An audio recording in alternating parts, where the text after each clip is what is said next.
It's the Baltimore Colts versus the New England Patriots. Today's game is brought to you by Pioneer Hi-Fi Fidelity Components. Pioneer, we bring it back alive. By Avis, featuring new 7-day and weekend Super Saver rates. Avis tries harder and succeeds. By Budweiser, for all you do, this Bud's for you. And by Chrysler Plymouth, who invite you to see our 1980 models and compare Chrysler engineering to any other cars.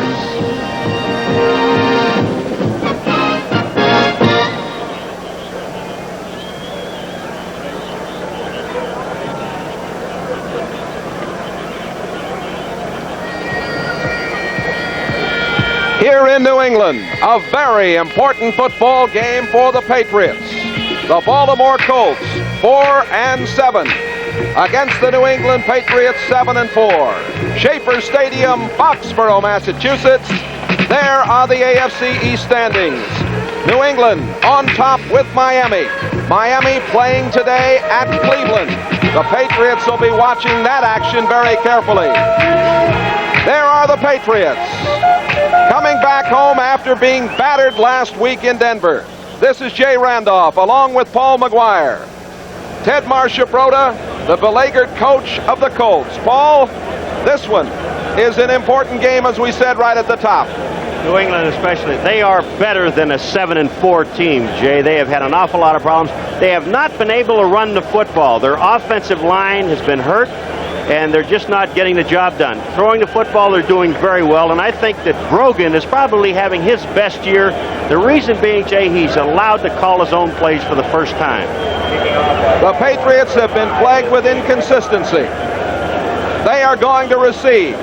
Beautiful afternoon for football here in New England. The temperature in the high 50s. That's Steve Mickemeyer, the 5-year veteran from Maryland, who will kick off. A year ago, the Patriots had an 8-3 record at this time, and Baltimore was 5-6. Alan Clark dropping back, along with Rick Sanford, to receive the kickoff. A sellout crowd. Mickemeyer gets it going.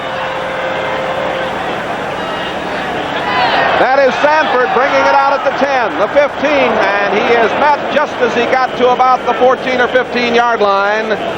The tackle by Mike Woods, number 59. Brian DeRue, 87, also on the specialty unit.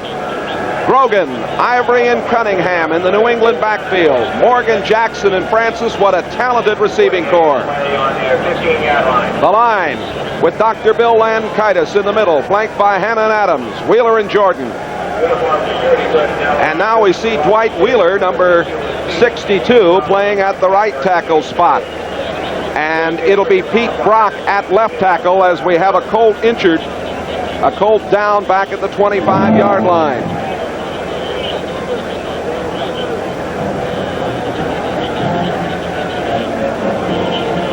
That may be, I don't want to call it, it looks like it might be Ozdowski. Ozdowski, who has played brilliantly, number 51, started the year as a linebacker, moved into the right end spot where they had had problems because of injuries to Ron Fernandez. John Lopez, the Colts trainer, out attending to him. Jay, not only is he an excellent defensive end this year, he's got to put some more weight on. That's what he's going to try to do in the offseason. But he is their number one special teams man, and they can't afford to lose anybody. They've had so many injuries this year. The Colts last week losing 19-0 at Miami, and they lost any hopes of the playoffs just about with that one. Washington had 56 yards on 18 rushes, and Paul, you feel that Joe Washington is the key offensively for the Baltimore Colts since Jones is not playing today. Jay, even when Jones is playing, you have to use Joe Washington 85% of the time in your offense, and that enables other people to get open like Carr, like Dowdy. If you use Joe Washington running the ball, throwing the ball, and especially use Joe Washington to the outside. Get him out to the outside where he can run. Mike Ozdowski out of Virginia, leaving the game.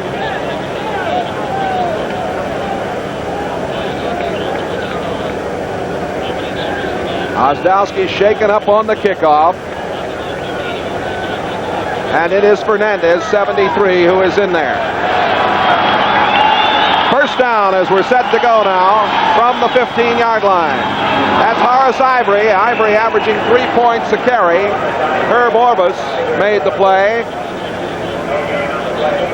Orbis, number 88. Orbis, along with Fred Cook.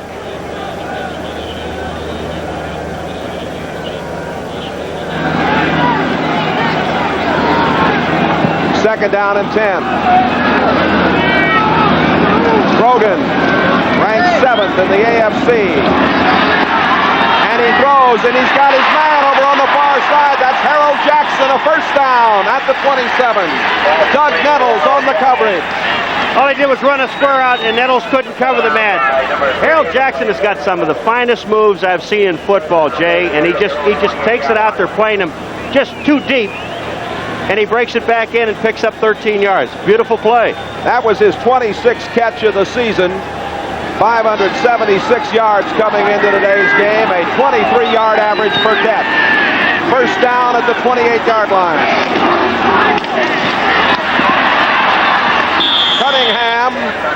Cunningham getting just barely back to the line of scrimmage as Bruce Laird, number 40, came up from the strong safety spot. Defensive line, Cook, Barnes, Orvis, and Fernandez. Fernandez for Ozdowski, who was supposed to start today.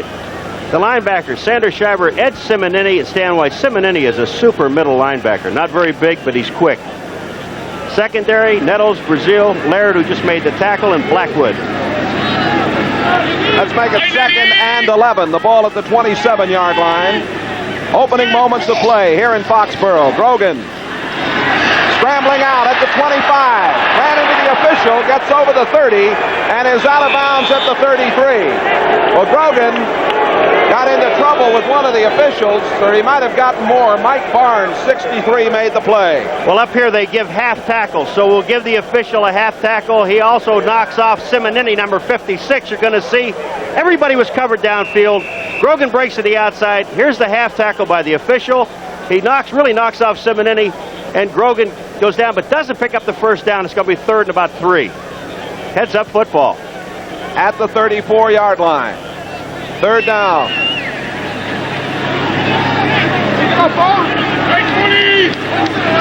Grogan, 141 completions out of 285 throws coming into today's game. Out to Cunningham. First down at the 39-yard line. Cunningham, who had caught 27 passes before today's play, coming upfield, making the play. Sanders Schreiber, the linebacker, 54. You know, Cunningham does what all smart backs can do. He finds the marker. Now watch, you see Cunningham, he just slips to the outside. Nobody's on him. Sanders Schreiber, number 54, and Simonini make the play. But look at here. He picks up the first down. He makes that quick move to the outside and gets his first down. That's smart running. 12 minutes and 50 seconds to go in the first quarter. A first down at the 39. Grogan on a counter play to Ivory, and it was smelled out nicely by Sanders Schreiber. What a job Schreiber has done, that left linebacker, number 54. I'll tell you, the dentist put a little hurt on Simonini in the middle. Watch this. Watch the center lenkitis on Simonini. Goodbye. Simonini is listed at only 214 pounds. He could have used about 40 more to hold off 2 guys. Well, actually, 2 guys hit him, but they got great leverage on him and put him on his back. It's good block. And this is to make a successful running game, Jay. The center has to get to the middle linebacker. The 30-second time will be kept by the field judge on the field until such time as the 30-second clock is repaired. The 30-second clock is not working here at Schaefer Stadium. You heard Gordon McCarter, the referee, indicate that as you look at our officials for today's game. Tony Kramer, Bill Ross, Jack Petty, Ray Douglas, Bill Quimby, and Armin Terzian. McCarter, who is from Cleveland, Ohio, handling the crew. 2nd down and 8. And now the officials step in on a new ball. Dry ball. They want a dry ball. Isn't this a great day for football? It's absolutely gorgeous. You can't believe the weather here, and it's supposed to go through the middle of next week. Now it looks like they've got the block squared away, but maybe not. Grogan throwing, and it is complete to Jackson. The coverage by Nettles. Jackson having a very good start in this one. Jay, this has to be an audible at the line of scrimmage. Grogan read blitz, just took Harold Jackson on a fly pattern. Everybody came and he just outran the secondary. Excellent call and an excellent catch. Nettles couldn't cover him. Earlier, a 13-yard pickup to Jackson. This time, 33 yards on the play. First down at the 26-yard line for the Patriots. Look at those figures. 23-yard average, and the other man, Stanley Morgan, 24-yard average per catch. In motion, Harold Jackson. The give goes to Ivory. He's in trouble, and he's going to go down right at the line of scrimmage. Hey, let's talk for a moment. We talked at the beginning about New England's running game. They just do not have one, and I don't understand it. They've got some good people. They've had some problems with the offensive line, but do you kind of wonder sometimes if the trade Gray to Houston had something to do with their offensive line? Well, I think a lot of people in New England feel that way. You know, the Patriots were the #1 rushing offense in '78 in the NFL. Credit those last tackles to Orvis and Simonini. And it is second down, about 9 at the 25-yard line. Grogan to throw, has time up the middle, and it's complete for a touchdown. Stanley Morgan.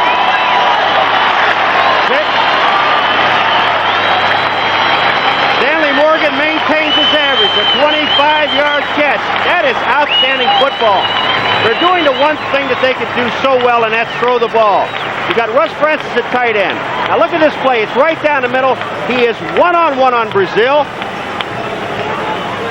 Touchdown. That's beautiful. Beautiful pass. Great catch. Morgan's 29th catch of the season. The try for the extra point. Grogan will hold. John Smith to attempt. Grogan 4 for 4, passing 76 yards in that drive. Blocked. It is blocked. And it looked like Mike Barnes, number 63, who came in to block it. A timeout with 10:54 remaining in the first quarter. The New England Patriots lead the Baltimore Colts 6-0 here in Foxborough.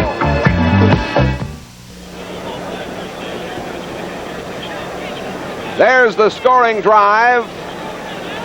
John Smith just had that extra point blocked. It may have been because Grogan was the holder. It's the first time since '75 he's been holding. Matt Cavanaugh out this week. Nesby Glasgow coming up at the 20 to the 22-yard line. And leading the way, number 63, Mark Boobin. So we'll see the offense now for the Baltimore Colts under Ted Marsha-Broda. All right, here's Grogan. Now, you got to remember, this is the first time he's held the ball. And you got to learn how to do it right. He can throw it, but he sure can't hold it. A little too close to the body, wouldn't you say? He almost kicked his knee. Greg Landry at quarterback.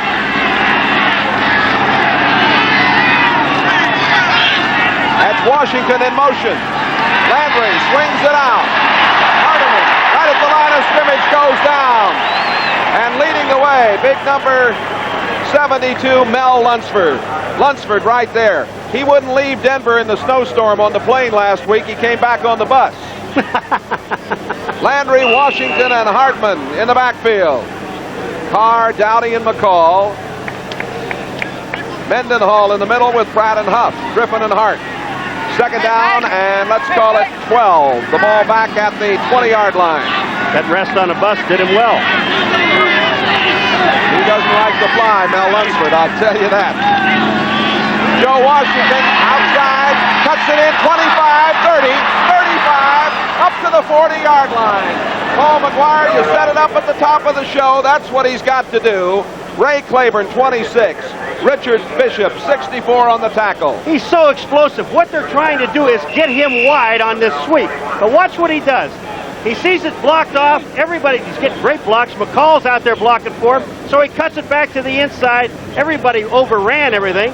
And here's Joe Washington picking up the first down. Just an excellent play by Washington. A 20-yard pickup. He's out of the game. Don McCauley, 23 in the backfield with Don Hardiman. Landry to throw.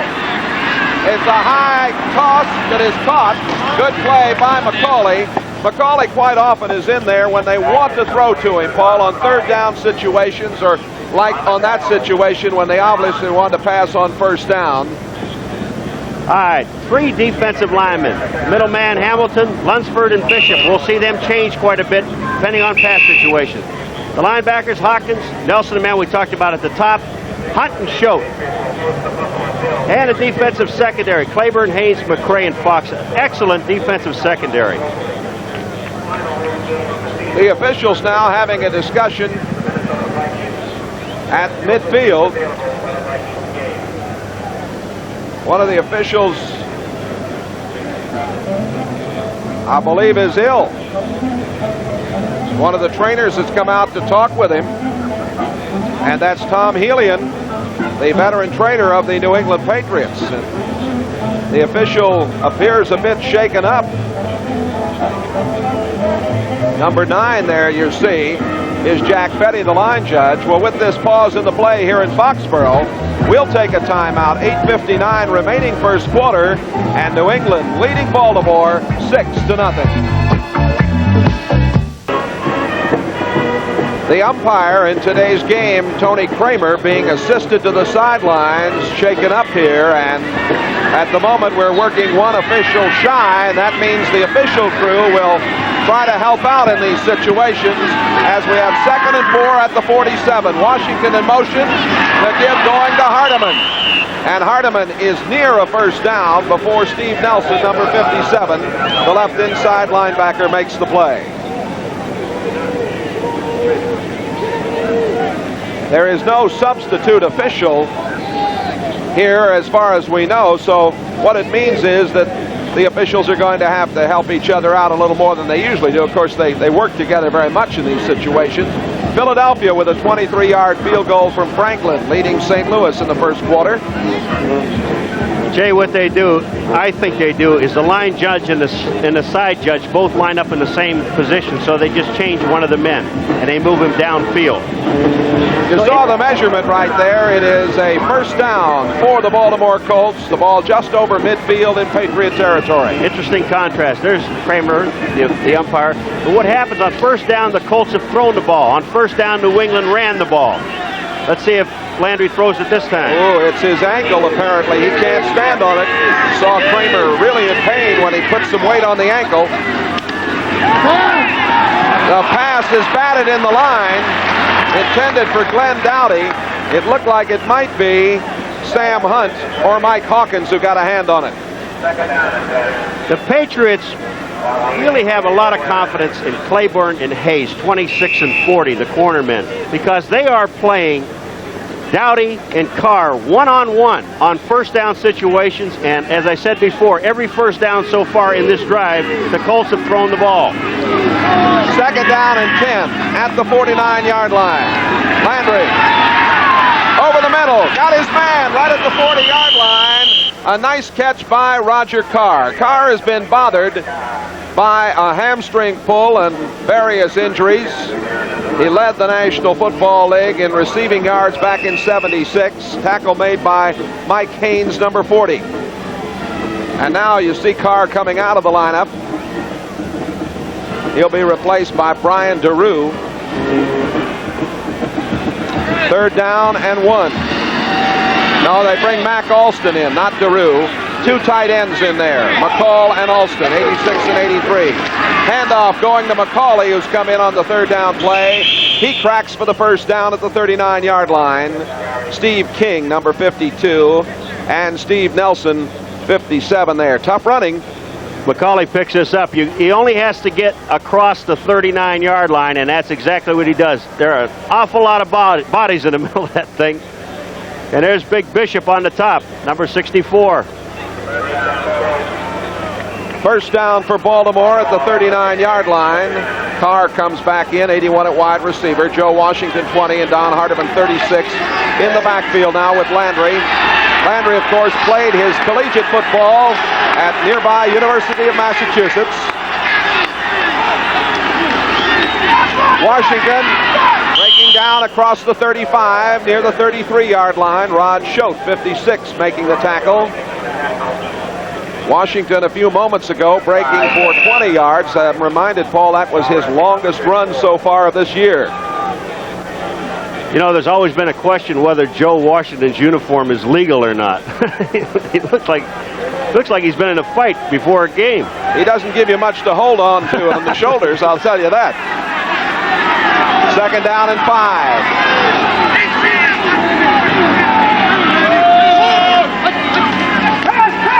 Landry, and a catch by Carr. Carr going high. Mike Haynes on the coverage and a little shoving, and a penalty marker is thrown. You know how dumb this really is? Haynes, I think, is going to be called for the penalty. Carr pushed him. Haynes threw him out of bounds. Carr comes back and pushes him, and the guy that throws the second punch is the guy that gets caught. All right, watch what happens. He throws him out of bounds. Carr pushed him, and Haynes comes back and retaliates. He gets the flag. Temper, temper. The penalty to be marched off as we have 6:15 remaining to be played in the first quarter. If you're just joining us, the Patriots are leading 6-0.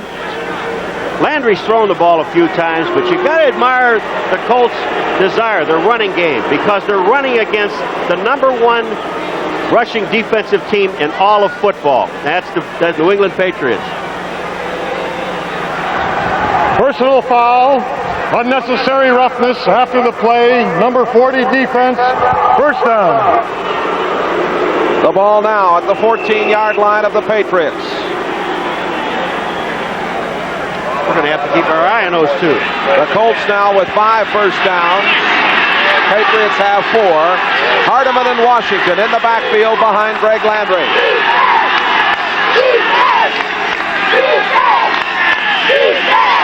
Landry has time. He's going for the tight end and overthrows Reese McCall. Ray Claiborne on the coverage. McCall, number 86, has 4 touchdowns this year. The Jets are on the board as Todd is thrown to Jerome Barkham, 19 yards. Just as in our game, the extra point was blocked. The Jets leading Chicago 6-0. Green Bay 3, Buffalo nothing. First quarter, a field goal of 25 yards in that one by Tom Burney. You know, in that Jet game, Dave, that's the 3rd missed extra point in a row. 2 against Buffalo last week and then this one. On 2nd and 10, Washington goes back the other way, gets a block. Now he wants to throw. He throws, and it is incomplete, and the penalty markers go down. Well, Washington took a shot. Greg Landry also took a shot. Boy. All right, this is the circus game. Joe Washington did this a year ago against Buffalo. He's running the football. There's no place to go. Landry gets Bishop, number 64, an excellent block by the quarterback. Joe sees there's no place to go. He's got Steve Nelson chasing him. He gets taken down. Now he decides to throw the ball. Number 1, intentional grounding. Number 2, they had the lineman beyond the line of scrimmage. And number 3, that's the worst pass I've ever seen. Paul, I'll tell you this. That might be the best block I've seen by a quarterback in about 15 years, but he really had to give himself up, Landry did. Show that again. Landry's got to keep this thing, and they got to send him the clip on this, because that's an excellent block on Bishop. Referee Gordon McCarter. Never figured this Double out. falls. We have illegal use of the hands. 81 defense. 40. We have intentional grounding by the offense. The penalties are They've got to mean Ray Hamilton 71. Because 81 is Russ Francis, and that's going to be kind of tough. I don't think he goes both ways, does he? No, not anymore. They don't do that in the NFL. Gordon McCarter and his crew have lost their umpire, Tony Kramer, and now he's going to tell us again. Let's see here. Number 40, I apologize. Mike Haynes. 71.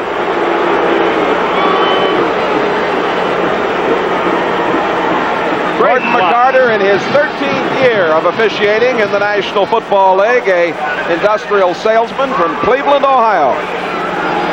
They had to put Landry at tight end when Jones comes back. Carr going to the left side, down into the right. There is the head man of the Patriots, Ron Earhart. 2nd and 10. Off to Washington. Washington at the 10, the 5, and he is at the 1-yard line.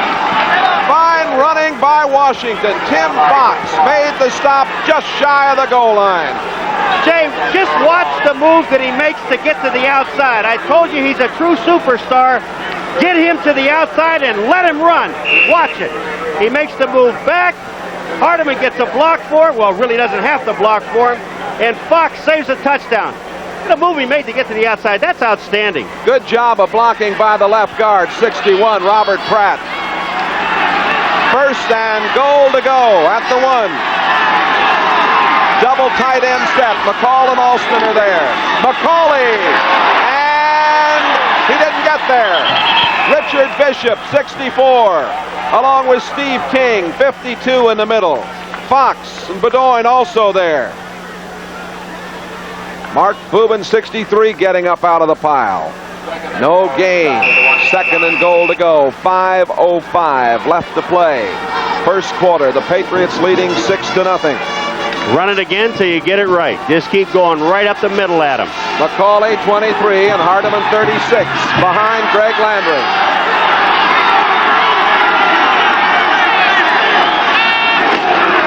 And it's the other way for McCauley, and touchdown. Don McCauley going over the right side, this time behind Huff and Hart. Same play, different direction. Good call. Just go right at him. Don't do anything fancy. Just hand the ball to the halfback. Get a block by the fullback, and you win for a touchdown. Not much room. You see Nelson right there, but McCauley made it in. Good play. And good blocking by Hardeman, too. So, number 5, Steve Mickemeyer. Originally a San Francisco draft choice.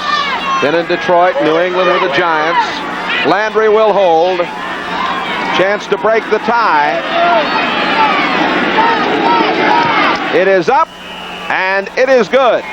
And we have 4:45 remaining to be played here in the 1st quarter at Foxborough.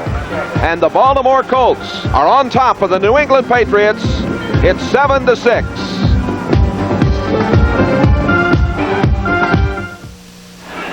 The scoring drive took 6 minutes. Steve Mickemeyer kicking off. Alan Clark coming up at the 10. Clark at the 15, got a block at the 20, 25, 30, and out of bounds at the 32-yard line. Sanders Schreiber, the linebacker. 22-yard return and a little shoving on the near sideline. Clark averaging 23 yards per return, 5th in the American Football Conference. The Patriots down 7-6 will start from their own 32-yard line. Both clubs, Paul, with very impressive drives in the early going. One running the ball, the other one passing the ball. It's very interesting. Gary Pett, 77, is at right tackle for the Patriots. He was picked up this week. Handoff going to Cunningham, and Sam the Bam gets the first down up at the 45-yard line. Herb Orvis, 88. Lyle Blackwood, 44. A 12-yard romp. Let Kitus, Hanna, and Adams open up the hole. Watch at the end of the play, number 44, Lyle Blackwood wants to know what hit him. There goes Cunningham up for the first down. Simonetti misses the tackle. Watch 44 go backwards. That's taking the blow, not giving it. Behind the yellow line. Behind the yellow line. That's Sam Cunningham. Cunningham to about the 49-yard line. Mike Barnes, 63 on the tackle.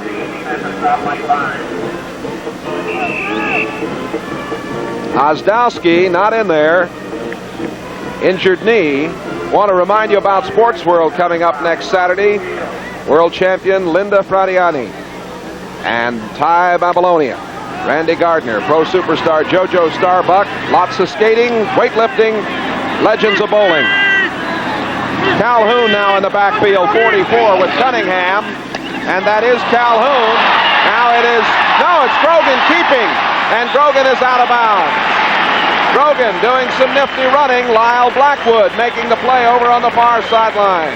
A 10-yard pickup for Grogan, who had rushed for 293 yards coming into today's game. This is an excellent fake, and Calhoun carried it out very well.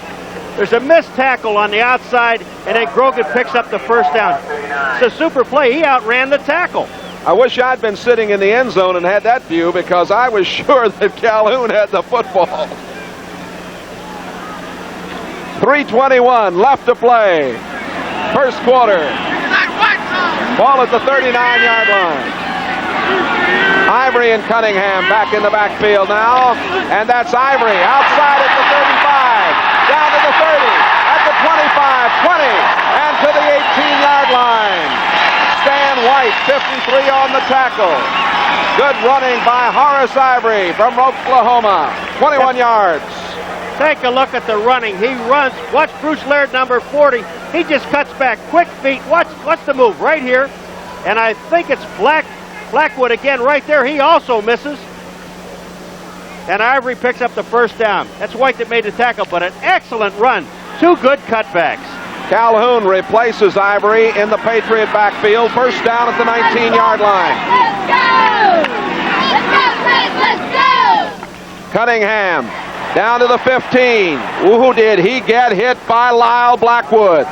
Number 44, Blackwood, along with 63, Mike Barnes making the play. Well, he slowed up at the line of scrimmage right here. But watch Blackwood, number 44, the pop he makes. That made up for the 3 plays earlier. Interesting thing about this drive, New England has not thrown the football. We said they had a problem with their running game. They are now running the football. Maybe they're getting it back. Cunningham coming off. Ivory and Calhoun, 23 and 44 in the backfield. 2nd and 6 at the 15-yard line. That's Calhoun inside the 10, close to a first down. Good acceleration. Bruce Laird, the strong safety, number 40 on the tackle. Jay, number 58, Pete Brock, got a super block in the middle. It opened the hole. It was just a quick pop, and Calhoun was through the pickup. Almost a first down. He's about a yard short. Washington leading Dallas 7-0. Theismann throwing a pass.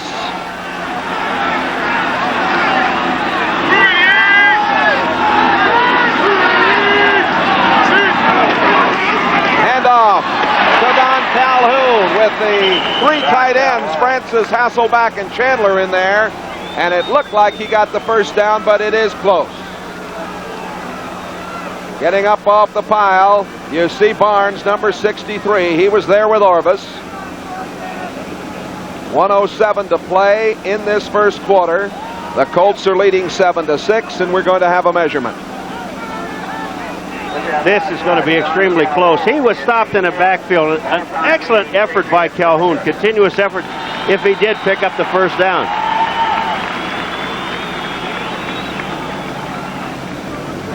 A sellout crowd sitting in. And It'll be a little short, I think. looks like it the way they stretched them the first time. It is just short.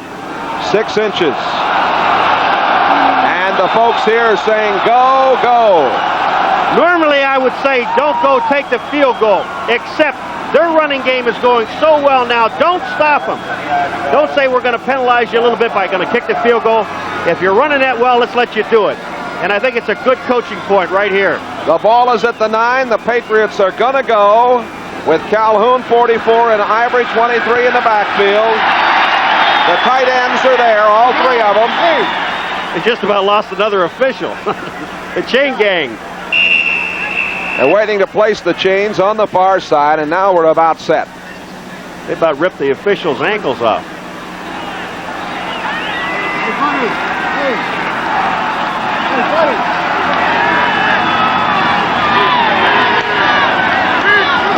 Quarterback sneak, Grogan, right up the middle, and he got it. No need to hand it off. Grogan going right up the middle to get it. All he had to do is put it in his mouth. His neck would have made it. Take a look at this. The line just blows off. He goes right over Lenkaitis. Good play. Good play. Little shove from behind never hurt either, huh? That's illegal, isn't it? It's supposed to be.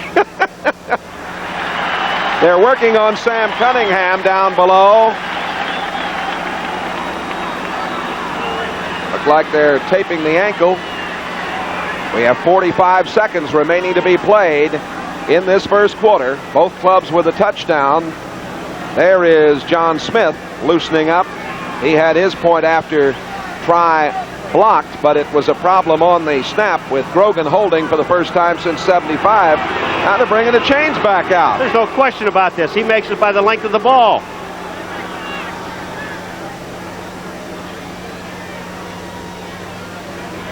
You're right. Again. Got great eyes, 60-40. There's Ted Marchibroda, 48 years old, a native of Franklin, Pennsylvania, in his 5th year as the head man of the Baltimore Colts. Many people wonder if he will be back in that job a year from now. He's got to be a very troubled man, Jay. He's lost an awful lot of people, and they're just not doing the job. Harold Jackson going out wide to the right. First down, goal to go at the 8-yard line. Jackson coming in motion. The give going to Calhoun, and he was met by Stan White. White, the linebacker, number 53 out of Ohio State. He's done an excellent job. White and Shivers, these two outside linebackers, Paul, we've seen them all season with Simonini, and they're a good threesome. They really are. And that time, Stan White, he just flew down the line of scrimmage and just took everybody with him and made a tackle. Good effort. Grogan has thrown 20 touchdown passes, had 13 intercepted. We're going to get to watch what happens in the second quarter as we have the end of the first quarter. The score 7-6 with Baltimore in the lead. Statistics. New England with 142 yards to Baltimore's 63. Ball at the 10-yard line. Second down and goal to go coming up. Calhoun and Ivory. Now it is Cunningham back in there. No, it is still Calhoun. The pass comes out to Russ Francis, and Francis took it at about the 6-yard line and was ridden out of bounds by Sanders Shiver. This play was sent in. I'll tell you, Russ Francis is an excellent tight end, probably the best in the business, but Sanders Shiver, you can't cover him any better than Shiver did right here. On the ball, it's a 6-yard gain, but he's right there to make the stop. That's a good play by the linebacker and an excellent catch. I mentioned Cunningham. He is loosening up now down below on the sidelines as we get a look at him. Seems to be all right. Morgan set wide to the left. 3rd and goal. Grogan looking and throwing, and down at the 1-yard line. The pass going to Calhoun. The play made by Lyle Blackwood short of the goal line. Let's call it at the 2. Give you an idea how strong his arm is. Watch him just flick the ball. It's only about a 10-yard pass, but he had a lot on it. He didn't get his feet set. He just flicked it at the last second when he saw Calhoun. And are they going for it? It looks like they are. They put the 3 tight ends back in there. Francis now with Hasselback and Chandler. And this is a very big call here early in the second quarter. Grogan is 6 for 6 passing. Calhoun and Ivory. Handoff going, and touchdown, Don Calhoun.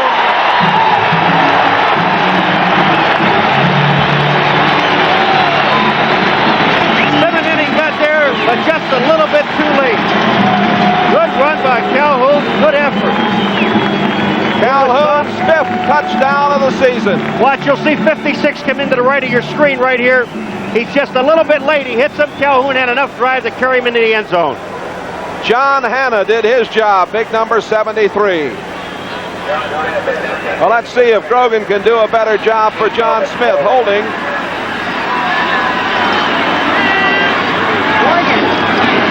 And it's on the way. It is up, and it is good. Takes a little practice. 13:29 to play in the first half. The Patriots are back out on top as we look at John Smith and Steve Grogan combining. The score: Patriots 13, Colts 7.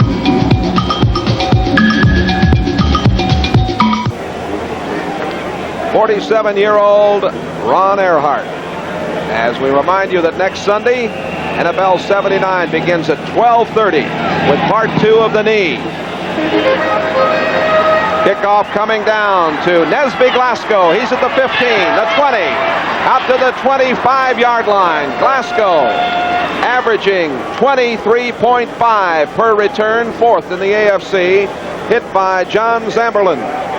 The times and trials of a wedge buster, number 63. Watch Van Dyne, number 67, block him right here. He doesn't let go of his man. He goes right on through with him. Watch Van Dyne. He already made the block on him, and then he stayed with him. Good play. Mark Boobin from Methuen. 1st and 10 at the 25-yard line. Washington in motion. And the throw to Washington. One-on-one out there, and Washington is out of bounds. And it was Ray Claiborne who made the initial contact, and then somebody else jumped in the pile over there, Steve Nelson. And Nelson doing a little shoving with the Baltimore Colts, Steve Zabel, and of course Zabel, a former Patriot. There's somebody down on the sidelines on Baltimore, and I don't know if it's Washington or not. There is number 7, Bert Jones. Bothered by shoulder problems, and many think some other problems too. Not able to play today. 2nd down and 4 at the 31-yard line. McCauley in the backfield now, and the handoff going to Don McCauley. He comes up short of the 1st down as Steve Nelson made the tackle. Nelson and Choate, number 56 and 57. The linebackers for New England fill the gaps extremely fast. They do a super job. You've got to remember, there's only 3 down linemen and a nose guy. You've got 4 linebackers, and they really fill the hole as fast as anybody I've seen in football, the 2 inside guys. 3rd down and 3. The Patriots put Tony McGee 78 in and take out Sam Hunt 50.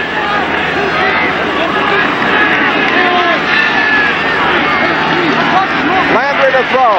Has time. Going, and it is complete to Reese McCall. 1st down. The tight end made the catch at the 43-yard line. Ray Claiborne on the tackle. The thing that makes this play work so well is the time that Landry has to throw the football, and he had all day. They had 4 down linemen that time, putting heat on. Never did get to Landry. He found his tight end wide open for the 1st down. Reese McCall, the tight end. Quite often he'll make the tough catch and miss the one you think he should catch, but that was a big one there for the 1st down. Hardiman and Washington in the backfield. Landry, play action, and he throws. It's complete. Out to Hardiman. Hardiman's over the 45 and up to the 47, and credit Greg Landry for handling that rush very well indeed. Steve Nelson made the tackle, and one of the Colts is injured downfield at the 37-yard line. This telecast is presented by authority of the NFL. It's intended for the private use of our audience.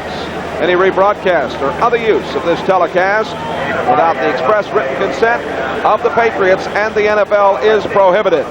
Roger Carr is the injured player. We'll take a timeout with 11 minutes. 34 seconds left in this half. The Patriots 13, the Colts 7.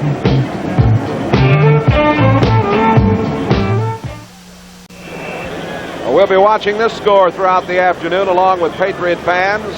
Moriarty scored for Cleveland in the 1st period. Von Schaman has kicked a 38-yard field goal for Miami in the 2nd quarter. They're midway through the 2nd quarter in that Miami-Cleveland game.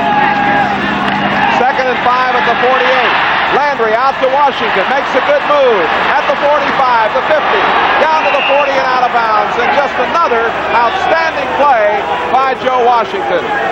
13-yard pickup. Washington and Landry working well. Get him into your offense. Watch what he does here. That's Choate getting to Landry, but he bypasses Hunt, number 50 here. Reese McCall, number 86, gets an excellent block right there on number 27, Doug Bedoin. And then Joe Washington picks up the first down. Just get him the football. No matter how you have to get it to him, get it to him. He always seems to play very well against New England, too. His first 5 career touchdowns were against the Patriots. First down at the 39-yard line. Don Hardiman to about the 38-yard line. Doug Bedoin made the stop. Bedoin at strong safety, number 27. Now coming into the game, Tony McGee, along with Ray Kostick, 78 and 55 coming on. Kostick is the guy they call the little backer. And the big backer, you know who he is? Sam Hunt. Second down and 8. Dowdy and DeRue now the wide receivers. Brian DeRue, 87 in the game. Washington down to the 35-yard line. Ray Hamilton, number 71, getting up. He undercut him. Sugar Bear. Landry, Paul, is 8 out of 10 for 52 yards, having a very fine first half. Well, he's a 58% quarterback. You know, the guy's had a lot of experience. He can throw the football. All you got to do is give him time. Landry, who played at Detroit, was their number 1 draft choice back in '68. 3rd and 6 coming for the Colts at the Patriot 35-yard line. McCauley and Washington are in the backfield now. Adams is in at right end for the Patriots, and too much time is my guess. Referee Gordon McCarter indicates too much time. Coming up later on NBC, most of you will see the long-awaited battle between the San Diego Chargers and the Pittsburgh Steelers. Of course, those of you watching in the Boston area will not, as you're seeing today's action live with a sellout crowd here. Offense. The reason to delay a game, Jay, one thing, the New England Patriots will give you a 4-man front, but they don't give you the same people all the time. You'll get Lunsford, Hamilton, Bishop, and maybe McGee, or Julius Adams in this last case here. And when you come up to the line of scrimmage and the quarterback starts to see different people all the time, it changes your thinking quite a bit, and that's what happened to Landry. 3rd down and 11. Landry throwing, and it is no good. Washington was out of bounds. The coverage by Ray Kostick, the linebacker, as well as Mike Haynes over there, but the pass taken out of bounds. All right, Landry gets a shot by Ray Hamilton right here. They had a deal working on the inside between the end and the tackle, but he does have time to get the ball off. Hamilton hits him in the back. This is close. Hamilton, the mainstay certainly of this Patriot defense over the years. Punting situation, Bucky Dilts, his first punt of the day, 38.1 average. Mike Haynes back to receive. Haynes averaging 3.2 per punt return.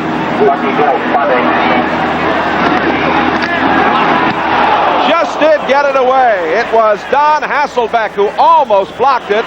Ball goes out of bounds on the far sideline, and it is spotted at the 10-yard line. I don't know how he missed it.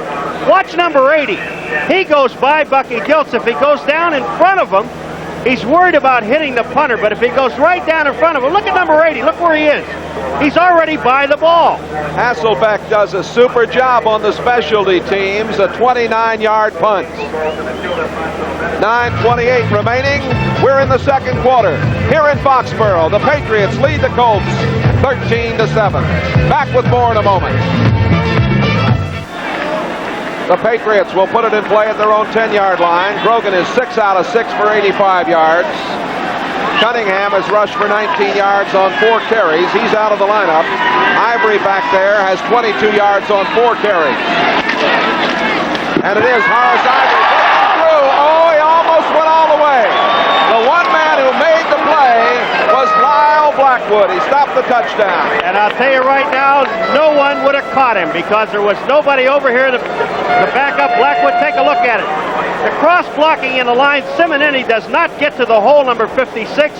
And watch what happens here. Lyle Blackwood saves a touchdown because he was gone. The Patriots. Paul, this is probably as fine a running attack in a month or so for these Patriots. 8:50 to go. That's all you have to do is run the ball. Horace Ivory Ivory gets near the 25-yard line. The stop made by Ed Simonetti, number 56. We pause briefly now for station identification. This is the NBC television network. This is WBAL-TV, Baltimore 11. Okay, on the play, second out at 10. The Patriots 24. Jay Randolph along with Paul McGuire, 13-7 New England in the second quarter. Ehrman 76 and Field 79 in on defense. The pass to Russ Francis. Francis is at the 40 and brought down from behind by Bruce Laird. Russ Francis, who had caught 32 for 433 yards coming into today's game, making a big catch. First down. Jay, the big man is so good. The blocking in the line holds up very well. The catch is just outstanding. And Lyle Blackwood misses the tackle, number 44. Laird saves the touchdown.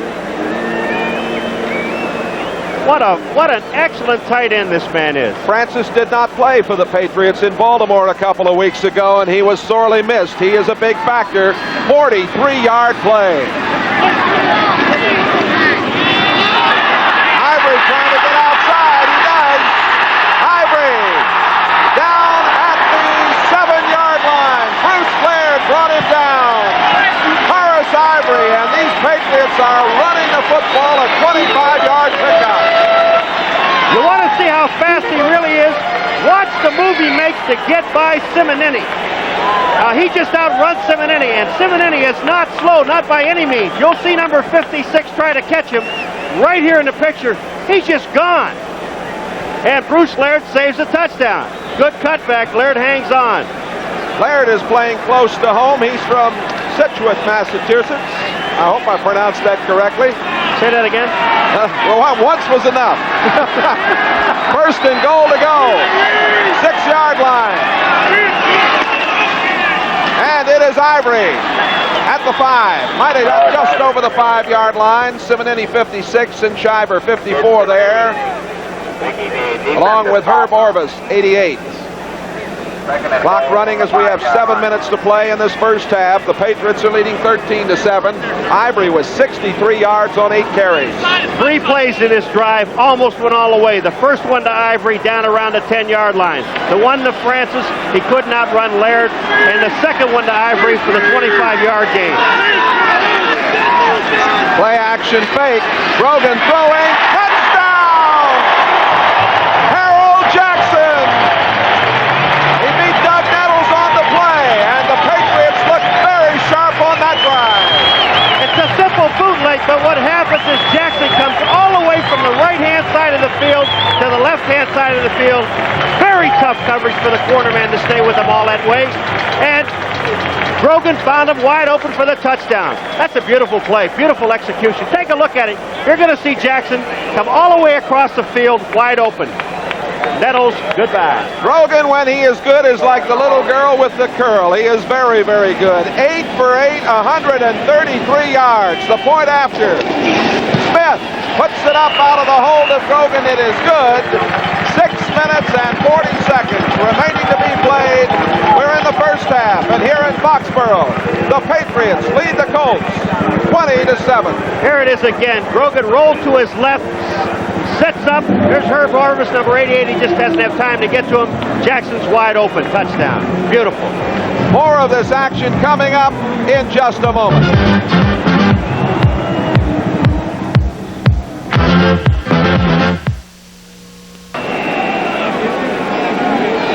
John Smith kicks off. Nesby Glasgow is downfield, but it is McCauley at the 5. He's at the 10, the 15, up to the 20 and out of bounds at the 22-yard line. Don McCauley on the return. We get word, Paul McGuire, that Roger Carr has gone to the locker room as we look at headhunter here. That's moving, I'll tell you, number 63. He gets banged by everybody. This guy, this is what you call, you got to sacrifice your body. They're hitting him in the front, in the back, in the side. He went to school at Tufts, you know. He only played 1 year of high school football, that fella. First and 10 at the 22-yard line. A long shot for Dowdy, overthrown, coverage by Ray Claiborne. I want to get back to Roger Carr being out of action. He's bothered by a hamstring. He's been taken to the dressing room and they're checking it again. He wasn't expected to play here today. Next Saturday, we hope you'll be watching on Sports World. We've got some superstars of skating for you. The World Invitational Weightlifting Championship. And you'll see our old friends Earl Anthony and Marshall Holman roll their teams in the pressure-packed semifinals of the Legends of Bowling. That's all next Saturday on Sports World. Who does the Legends of Bowling? Oh, you. Second down at 10. Washington. And he got to the 21-yard line and is hit hard by Julius Adams. Adams, number 85, along with Mel Lunsford, 72, were there. There's the scoring drive for the Patriots. Didn't take very long, 2:48. The Patriots leading 20-7. 6:15 to go in the second quarter. Joe Washington and Don McCauley in the backfield for the Colts. Bedoin comes out and Rick Sanford is in the secondary. Sanford and Fox at the safety slots with Claiborne and Haynes now. 3rd and 10. And the Patriots show pressure and then back off. Landry steps up. He throws. Penalty marker down. The ball was almost intercepted. Almost intercepted by Tim Fox, number 48. There is Fox out of Canton, Ohio, where the Hall of Fame for the pro football world is situated. As we mentioned, the penalty marker is down. Indication is it's against Baltimore. Pass appeared to be intended for Brian DeRue. Illegal procedure, false start on the offensive center. Decline, 4th down. Call against Ken Mendenhall, the 9-year veteran from Oklahoma. Dropping back, Mike Haynes to receive the punt. Bucky Dilts set the kick to him with 5:42 left in the second quarter.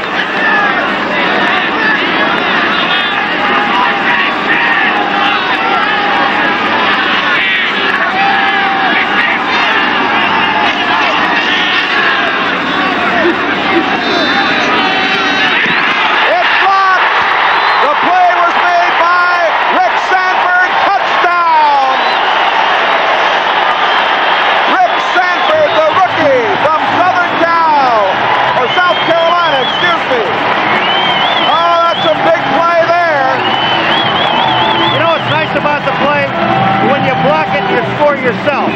And he did a great job. They worried about Hasselbeck, so they blocked him at the line of scrimmage. They almost tore Hasselbeck's head off. But Sanford comes in. Bucky Dilts just takes too much time. You've got to start moving at the ball. You don't have that much time to let it go. And watch Sanford right here. Makes the block. Takes it right off his foot. The ball bounces back up into his hands. 6. Paul, you've been there many times. That's a terrible feeling with that man right there in front of you. Only twice. You only had 2 blocked in all those years? John Smith. Brogan holding with Kavanaugh out of the lineup. Kavanaugh had surgery for bone chips and might be ready to play in a week or two. Let's watch the... Right here. Let's take a look at Dilcher. Look at, he's trying to turn the ball over, and he's just making too many mistakes, fooling around with the ball too much. When you know they're coming and they line up like that, you can see that as a kicker. You know you've got to rush the ball. You don't have time. That's a great thrill for the number 1 draft choice of the Patriots. New England leading 27-7. Back with more in a moment. They're late in the second quarter at Cleveland. Cleveland defeating Miami at the moment. The Patriots winning big here at this point. That's Nesby Glasgow over the 25, fumble, and at the 38-yard line, we'll wait and see.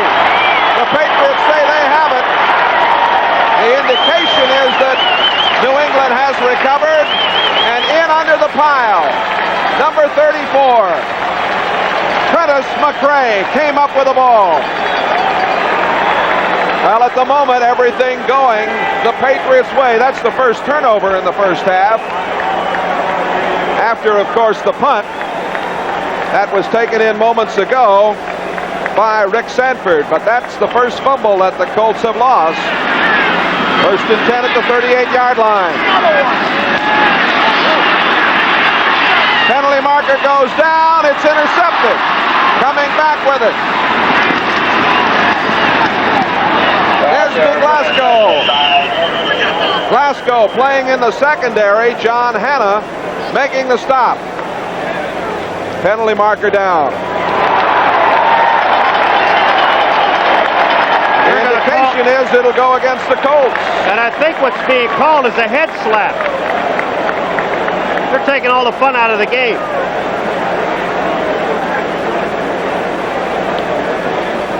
Referee Gordon McCarter, his crew one man shy. You know, it's not so bad being down 27-7. That's bad enough. But to turn over the kickoff and then make an interception to get the ball right back again and then lose it on a penalty, that really has to hurt. Personal foul, illegal head slap, number 73, defense. Ball reverts to the offense, first down. Call against Ron Fernandez, and there is a very upset Ted Marcia-Broda. Baltimore, right there's the statistic. They have had problems with penalties. 98 of them coming into this game. Grogan throwing, and it is incomplete. Harold Jackson, the intended receiver. The coverage back there by Doug Nettles.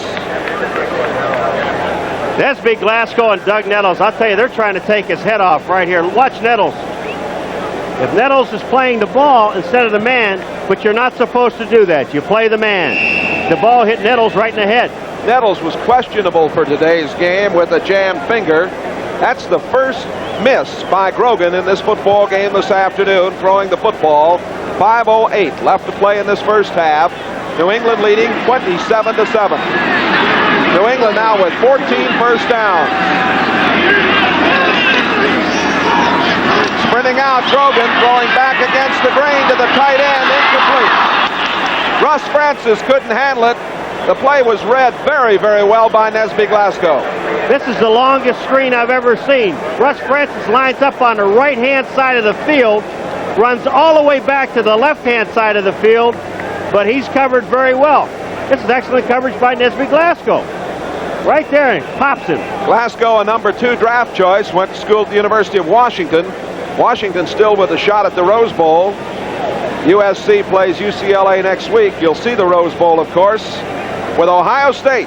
After that victory yesterday over Michigan, they'll represent the Big Ten, and it'll be right here on NBC New Year's Day. 5 minutes to play in this first half. 3rd and 10. Grogan steps up and throws, and it is interference. Charge as Russ Francis was going for the ball. The call will go against Reggie Pinckney. Pinckney, who was back there, number 37, the extra man in the prevent defense, is called for pass interference. And there he is. He just made enough contact to slow Francis down and got the call against him. All right, here's the play. Right at the end of the play, he pushes him in the back. And I don't think that Russ Francis would have been able to get to the ball anyway, Jay. Well, but he is so pushing sure. behind. I'm not so Number sure. 37, defense. First down, goal to go. Another penalty, another mistake. And that's, you know, when you are not a good football team, Baltimore, that they're not. But when you make the mistakes that they make, the turnovers that they make, the penalties, it's very difficult playing an extremely good team like Boston or New England. And the call goes to Horace Ivory, and he doesn't get in. Leading the way, 54, Sanders Shiver, along with Barry Krause, an extra man in the middle there. Grogan, out of Ottawa, Kansas, played for the Wildcats of Kansas State. And this is his 61st consecutive start at quarterback for the Patriots here today. Interesting thing about that, he runs the ball an awful lot for this team. Ivory and Calhoun behind Grogan. Calhoun doesn't get in. Herb Orvis leading the way, number 88. Harry Krause again, 55. Ed This Simonini. defensive line is fired up. Watch number 88, Herb Orvis. Lankitis can't touch him. He just blows by Lankitis and helps out on the stop. Really slowed up Calhoun. And Simonini puts a stop on him. But that's good defensive line play. They're moving him backwards now. Orvis was picked up in a trade from Detroit, the Fred Scott deal and a draft choice. 3rd and 3. Play action pass. And that's it. Rolling to the right. Grogan's in trouble. Gets away. Throws. And it is no touchdown. He was called dead. And Grogan is really upset. Grogan charging the official on the play who had blown the whistle. No touchdown. The reason I'm laughing, Xander Shiver just threw Grogan away. Grogan is explaining to referee Gordon McCarter that the whistle should not have blown. That's the new rule. Jay, And he was considered as being stopped. and it is an excellent call by the official, because if you're going to be consistent with this thing, you've got to keep doing it all the time. You can get the guy killed if you don't. Now watch what happens here. Now Grogan is in the grasp of Cook. Okay, he gets away from him. He steps up. Xander Shiver right here has him. In the judgment of the official, he was down. And you, like I say, you have to be consistent. If you don't call it the same way all the time, I can understand it. A better word might be stopped than down, but that was the call. Here's the field goal coming from out at the 14, a 25-yard field goal by John Smith, who is now 15 out of 23 on the year. And the timeout with 3:04 remaining in the first half. The Patriots increase the lead 30-7 over Baltimore. Jay, you're right, for a better choice of words. He was not down. He was just held up and stopped. All right, there's Cook there. There's Xander Shiver here. Now, in the judgment of the official, the man is stopped. He can't go anywhere. And to prevent him from really getting killed, they blow the whistle. But I think it was an excellent call. And protect the quarterback. Here's the kickoff. Nesby Glasgow is not going to take it. It is going to be Ben Gary. Gary loses it, I think. He lost it. The Patriots will get it.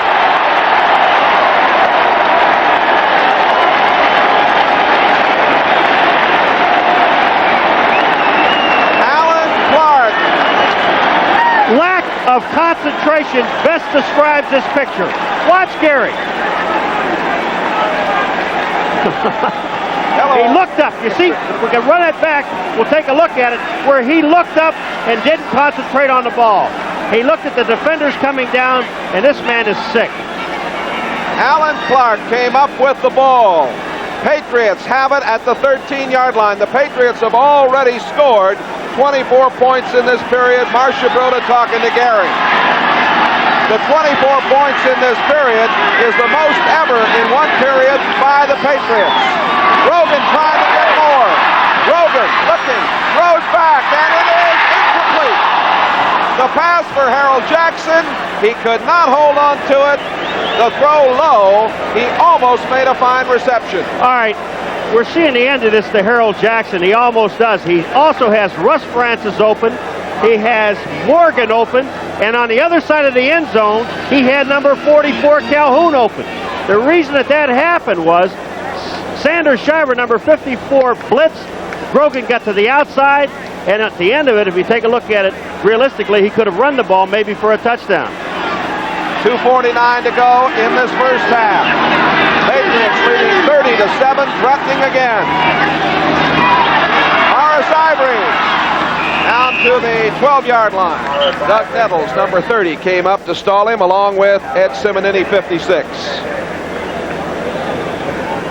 Well, it's been quite a quarter for the Patriots, thanks to some fine play on their part and some very, very big mistakes on the part of these Baltimore Colts.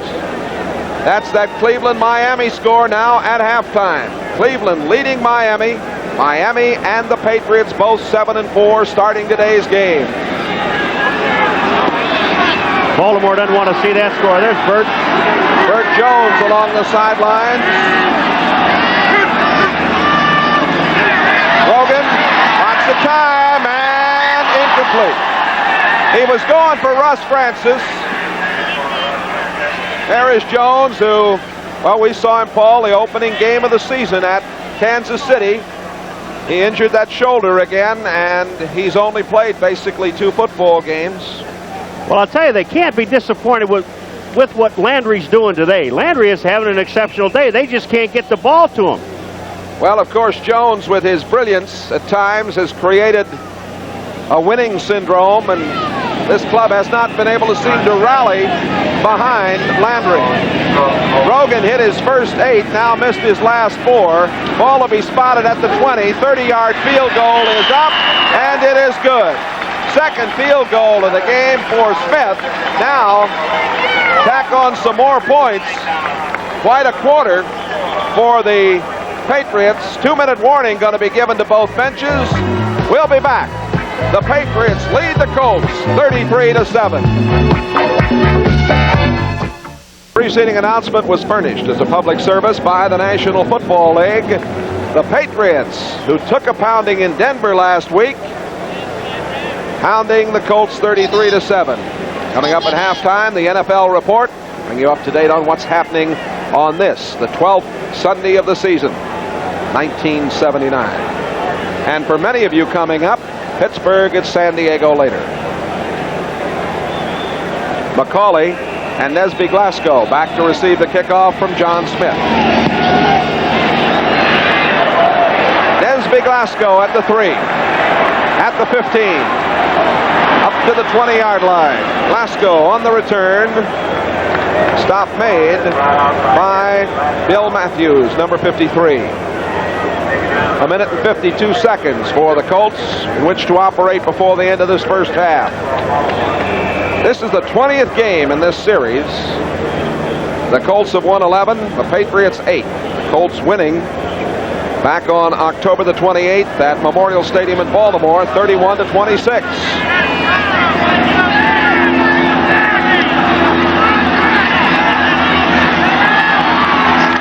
Upfield, Don McCauley. McCauley hit by the rookie, Rick Sanford, playing at the safety spot. The Patriots scored 35 points in the first half earlier this year in a game against the Jets, but this is their best ever quarter. Pass out to Washington, and he couldn't quite see it because of excellent coverage by Sam Hunt out there. It's good to see the big guy get after him like that. Woo! Here are the best records in the 79 season. As we look at that, we think about wild card possibilities, of course. The Steelers in San Diego coming up later for most of you. Houston been playing well. Denver's got quite a few games on the road now.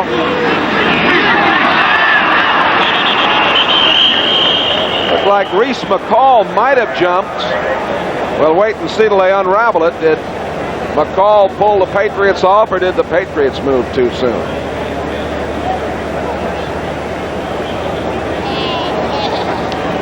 This big crowd, a sellout, sitting in on this one here in Foxborough.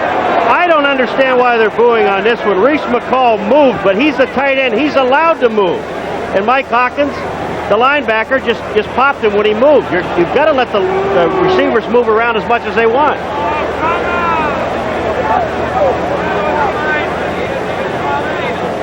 To show you that wild card situation Number again. 85, defense. All of these teams that you're looking at right here are very, very much in it. Cleveland and Miami playing today, both with 7-4 records along with New England. Pass going to McCauley. He fumbled.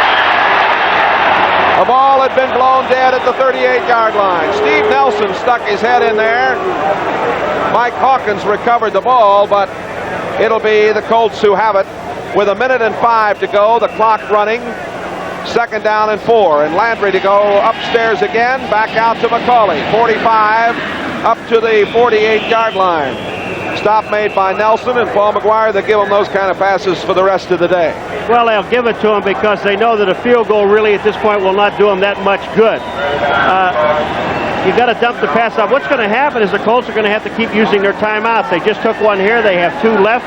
They've got to get something downfield at least 15 yards and throw to the outside. And again, New England will give you that. 33-7 right now, as the Patriots are in excellent command of the situation. It all started with Grogan to Stanley Morgan at 10:54 of the first quarter. Then McCauley scored. Calhoun on a run. Grogan to Jackson. Sanford blocked. The Bucky Dilt's punt ran it in. A couple of field goals by Smith. Tonight, Little House Years, the big event on NBC, and Primetime Sunday with Tom Snyder. Another great Sunday night of viewing for you on NBC. At Primetime Sunday tonight, we'll talk about Marines being trained to protect Americans. Almost intercepted, batted away by Ron Choate. Pass intended for Don McCauley. Choate out of Oklahoma, right there, number 56. He's a consistent performer. Was out in 75 with a broken leg and missed a great deal, of course, by this team. A number 2 draft choice back in 75. Julius Adams was all over Landry. What happens now is that the defensive line knows that he has to throw the football, and they're going to just tee off and go. They have no run responsibility whatsoever.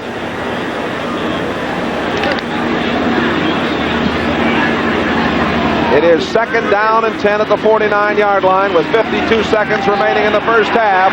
Landry in trouble, and the play had been blown dead before he lost the ball back at the 37. Richard Bishop, number 64. Julius Adams, number 87. Mel Lunsford, 72, all there. All right, here we go. Here's another case of it now on the other side of the coin.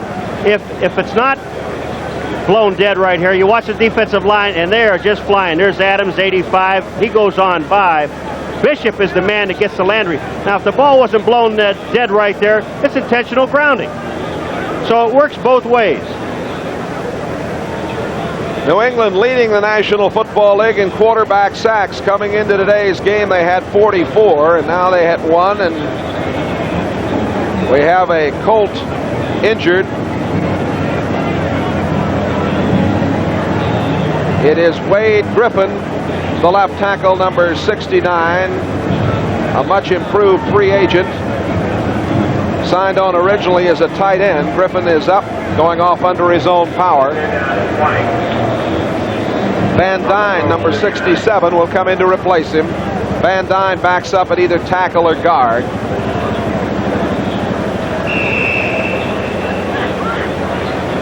Wade Griffin talking things over with Bert Jones on the far side. 47 seconds remaining. Some folks on the hillside enjoying this Sunday afternoon action. Landry getting it out to McCauley. McCauley at the 45 and to the 47-yard line. Short of the first down by about 12 yards. Rod Choate on the tackle. Bucky Diltz will come on to do the punting with 29 seconds remaining in this first half. The Patriots are leading it 33-7. He just ought to let the clock go. He doesn't even have to punt it. And they won't.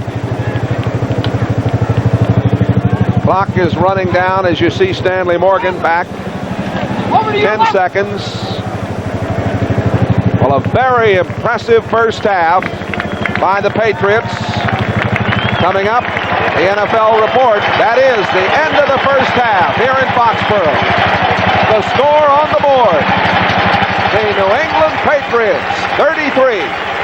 The Baltimore Colts 7.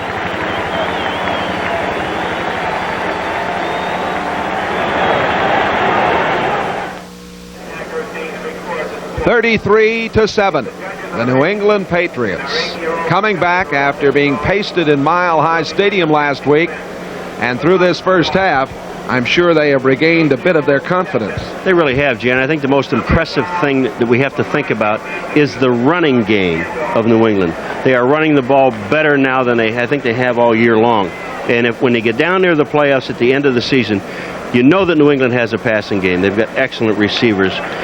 But when you get into the area of playoffs, you've got to have some type of a running game. And today they're getting the confidence with their offensive line, and they're letting them go with it. And we've been very impressed with the play of Gary Pett, 77, on the line, who has been picked up this week and done an excellent job. Shelby Jordan not able to go today at right tackle. 33-7, Patriots. Let's go to NFL 79 in New York.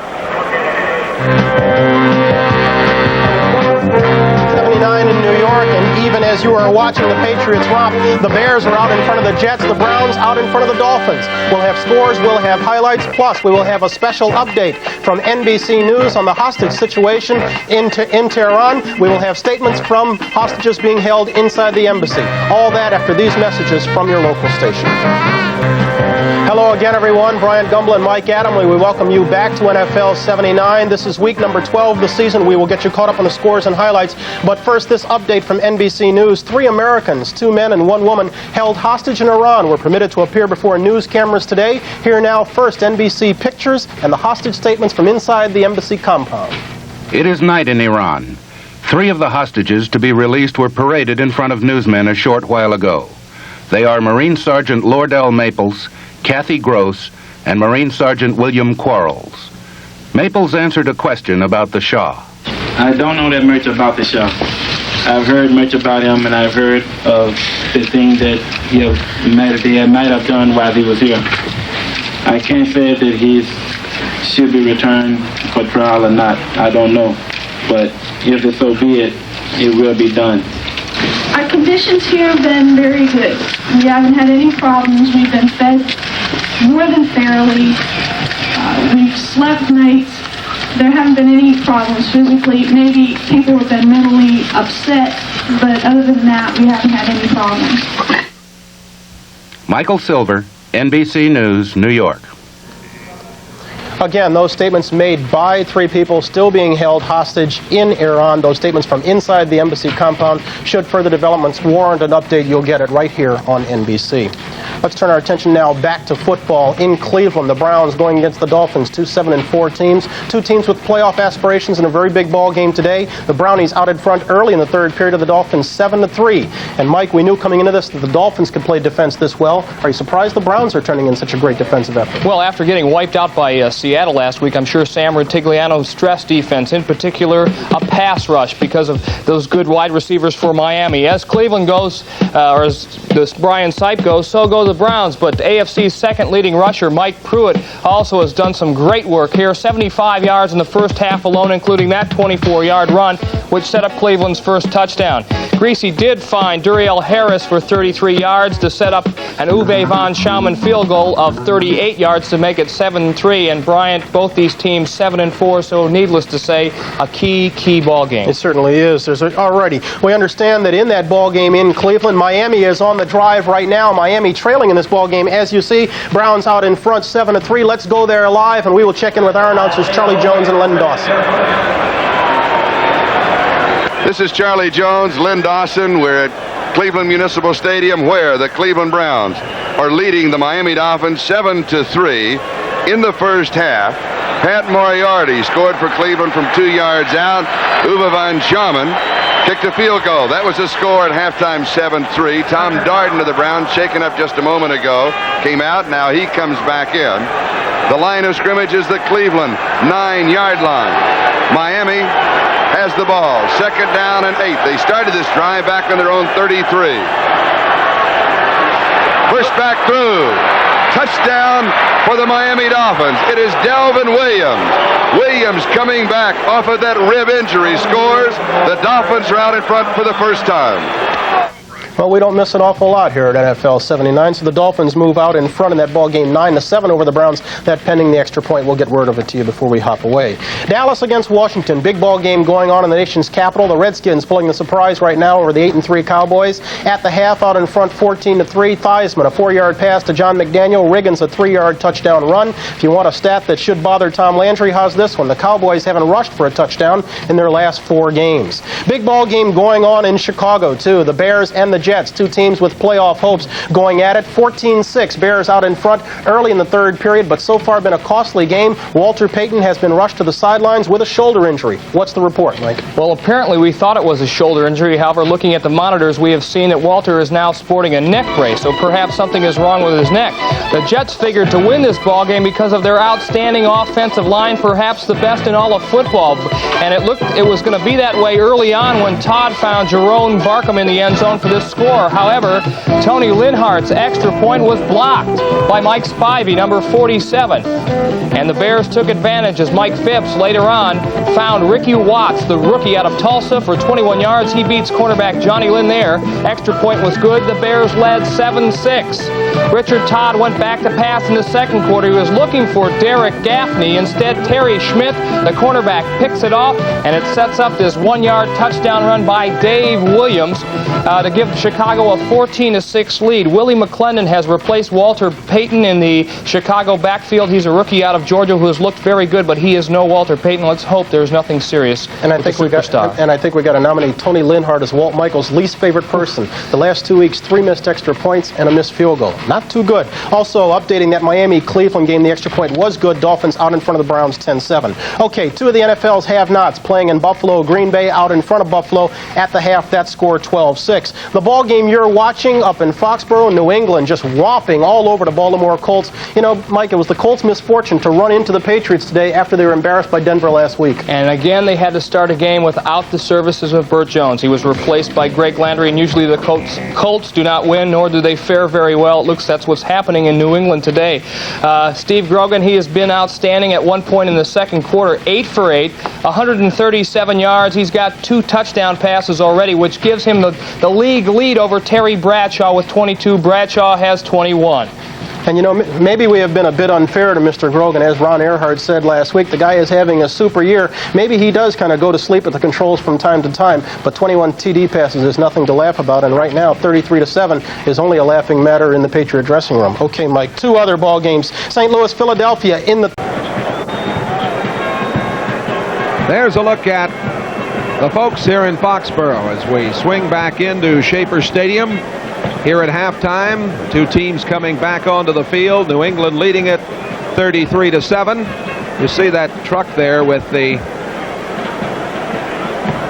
paintings of George and Martha Washington. They are actually reproductions of the famous Stuart paintings that are here in Boston. The Smithsonian Institute's trying to take them away from Boston. They have a drive here, Paul, to try and keep the paintings here in what many call, of course, the cradle of liberty, along with the Philadelphia area. All the country up here would like to keep those paintings here, but they want them in Washington. Seems like everybody ends up in Washington eventually, I guess. I think New England would like to keep Baltimore here for the remaining of their games, the way this game's going. 33-7. Very difficult to explain what has happened, for the simple reason that Baltimore is a little bit better, not a whole lot better than what you're seeing. I think what I don't want to see is a team like this quit. You know, they've got to come back. You're going to find out who the strong players are in a game like this. The game is virtually over as far as Baltimore's concerned. I've seen too many teams come back, and I think if had a game earlier in the year, 24-0, as Cincinnati was leading Houston, and Houston came back. It's a much better football team, but I think, you know, if Baltimore has a chance to get back, they have to do it early in the first half, or in the second half. All right, we're looking now at these Baltimore Colts, and now there is Steve Grogan. Grogan had an excellent first half.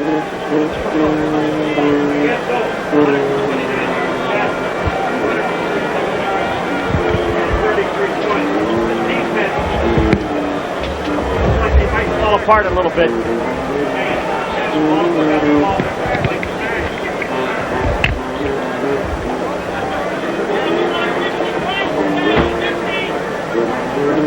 You know, Baltimore got the ball, went the whole length of the field. It was 7-6 at that point. I thought we were going to have a good, high-scoring game. We do have a high-scoring game, but I thought with both teams, and then the mistakes came. The penalties came. The fumbles came. And New England just capitalized on everything. And with a strong passing game, finally, as we said before, New England put together some type of a running game, and that's what they're going to need when it comes down to the playoffs. Jay Randolph along with Paul McGuire here at Schaefer Stadium in Foxborough as we get set to go to the second half of action. Back to receive McCauley along with Nesby Glasgow. John Smith will put it in play. Talking about the playoffs, Paul, of course, the criteria, if there is a division tie, is head-to-head competition. Best won and lost and tied percentage within division. And, of course, New England beat Miami here 28-13 earlier in the season. The kick coming down, going out of bounds, and we're going to do it again.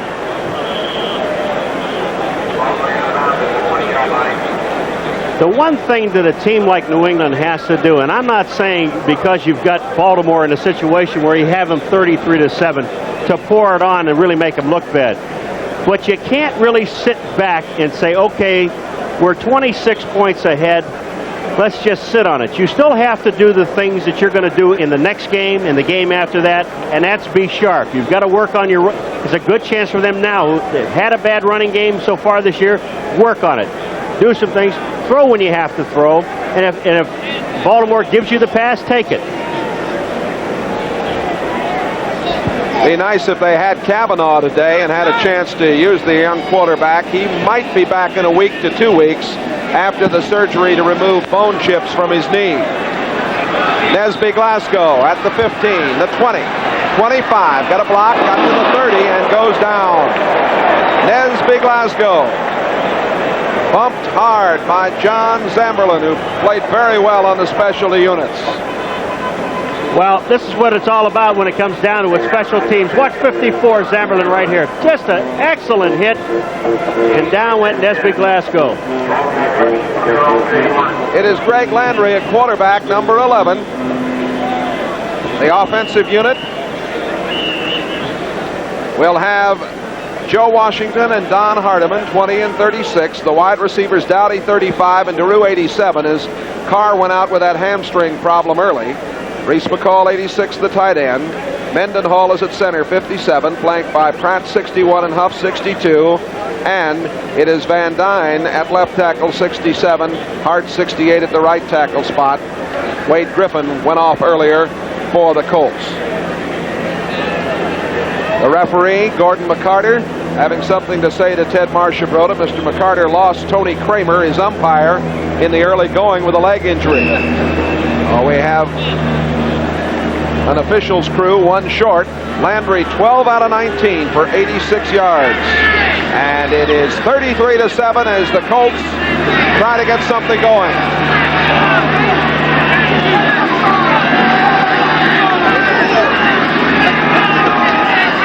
Hand off to Washington, and it was Richard Bishop, number 64. Bishop, who was at Cincinnati, cut twice by them, played in the CFL, a free agent find out of Louisville. The defensive unit with Bishop 64 and Lunsford 72 at the ends. The inside backers are Hunt and Nelson, 50 and 57. The nose man, Hamilton, 71. The outside backers, Hawkins and Schote, 59 and 56. Claiborne, Haynes, Sanford, and Fox in the secondary. McCauley in the backfield now, replacing Hardiman. Pass out to McCauley at the 30. He gets near the 31-yard line before he was pulled back. And it was Steve Nelson, 57, doing it again. Rod Schote, 56, also on the tackle. All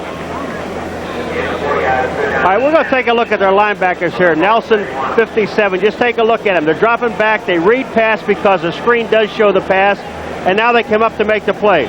Number 62 right there, Ken Huff, does not make a block. It's not because that he didn't know who to block. It's when the back is making his moves like McCauley did, it's very difficult to line up a man. Third down and 10 from the 31-yard line. Penalty marker down. Landry throwing, and his arm was hit as he got it away. Incomplete pass, but it looked like the Patriots might have jumped offside. Tony McGee, I think, got a piece of the arm of Landry as he was attempting to pass. Landry has been sacked 30 times coming into today's game. Well, they're offside. They got two men offside, Lunsford and Hamilton. Offside, number 72 defense. Repeat, third down. Call against Mel Lunsford. You know, talk about Landry being sacked. Sacks are nothing new for Landry. He was sacked 55 times for 400 yards while playing with the Lions back in '76. Landry throws, McCauley, and he's got a first down as he vaults out over the 45 to the 47-yard line. McCauley, who played at North Carolina, has had some shoulder problems. He's going out. He has 7 catches today, and that is a total of 46 on the year. Well, Jay, to get back in this ball game, Baltimore has to throw the ball. We know that. And with the combination of Joe Washington and Don McCauley in the backfield, it is an excellent combination because now you have 5 real good receivers.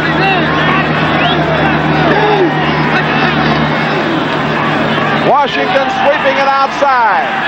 Right at midfield, he goes down. Washington started the day with 592 yards, 7th in the AFC. Hawkins 59, Hunt 50 on the tackle. All right, 57 is Nelson, 50 is Hunt.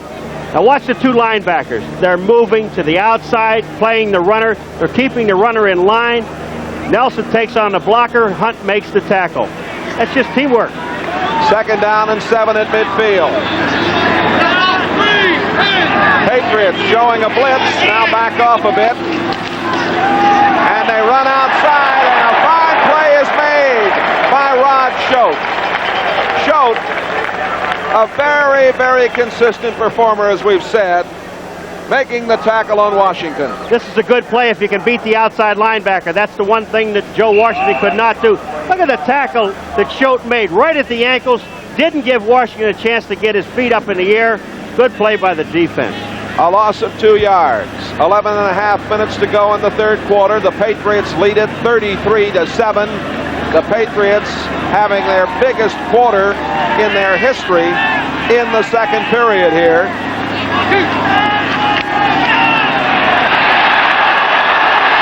Landry is down, back at the 28-yard line. Ray Kostick, little backer from Mississippi State. Yeah, but Jay, number 56, Rod Choate, again, is the man that really puts the heat on Landry. You'll see him coming in at the bottom of your screen. Rod Choate does not get blocked by Robert Pratt. And then Kostick comes in and puts the finishing touches on it. This defense looks very, very strong. Loss of 17 yards. Punting time for Bucky Dilts. Already had one blocked. He'll try to get this one away a little quicker. Stanley Morgan downfield. No rush this time. Morgan lets it hit. He was looking right into the sun. It goes out of bounds. And the Patriots will have it at their own 43-yard line, a 29-yard punt. 10 minutes, 41 seconds remaining to be played. We're in the 3rd quarter at Foxborough. The Patriots lead the Colts 33-7.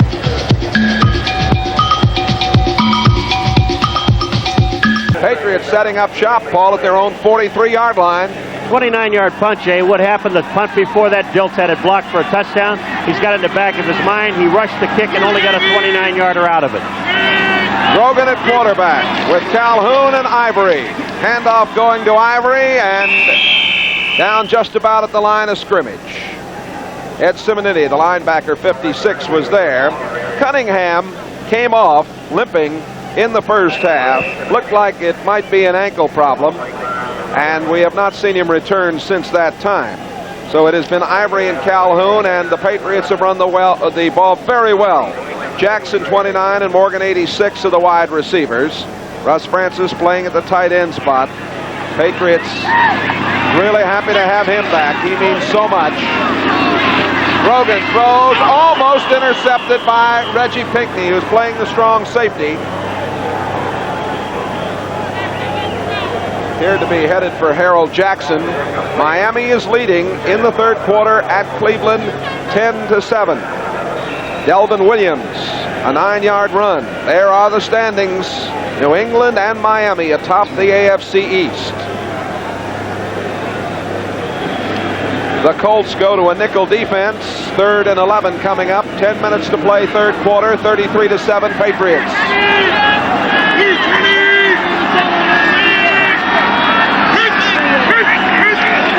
Here they come. Brogan got it away, beat the blitz, and it is complete to Harold Jackson. Oh, he read the blitz and threw in time. Penalty marker down back upfield. Jay, that's the same play he threw in the first quarter of the game when he hit Harold Jackson. The same way. They're going to bring this one back. I think it's a holding penalty. But the fact still remains, Brogan read the defense, got the audible out to Harold Jackson, and look at this pass. It is beautiful. He gets nailed by Sanders Shiver, but that pass is right on the money. Let's see who the penalty was called on. Holding, number 61, offense, repeat, 3rd down. Sam Adams called for the infraction. It wipes out a 32-yard gain. Well, we found out one thing. Patriots ran the first down. They ran the ball, didn't gain any yards, and he came right back, Brogan, and threw the football, and he threw it again on 3rd down. So you know they're not going to sit on this lead. Handoff going to Calhoun. Calhoun gets outside up to the 42-yard line. Calhoun started the day with 291 yards and a 3.3 average. Stan White, the linebacker, making the tackle. Well, we're going to get a chance to show you Eddie Hare for the first time today. Hare had one blocked last week out of Tulsa, number 4 draft choice, and he hasn't been too sharp. Watch him. They're going to go after him. Here they come. Just did get it away. Nesby Glasgow downfield. Ball goes to the far sideline, out of bounds at about the 19-yard line. Alan Clark was down there. I think I said Nesby Glasgow, but I meant to say Alan Clark. Timeout here after a 39-yard punt. 33-7 Patriots.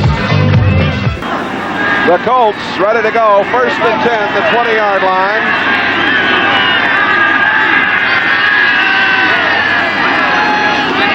Hand off to Washington. Almost stepped away, but was hit at the 22 and went down. Roy Hamilton on the tackle. Let's pause briefly now for station identification. This is the NBC television network. This is WBAL-TV, Baltimore 11. 33-7, New England over Baltimore. Ray Hamilton making the play very nicely against Washington that last time. 2nd and 7 at the 23.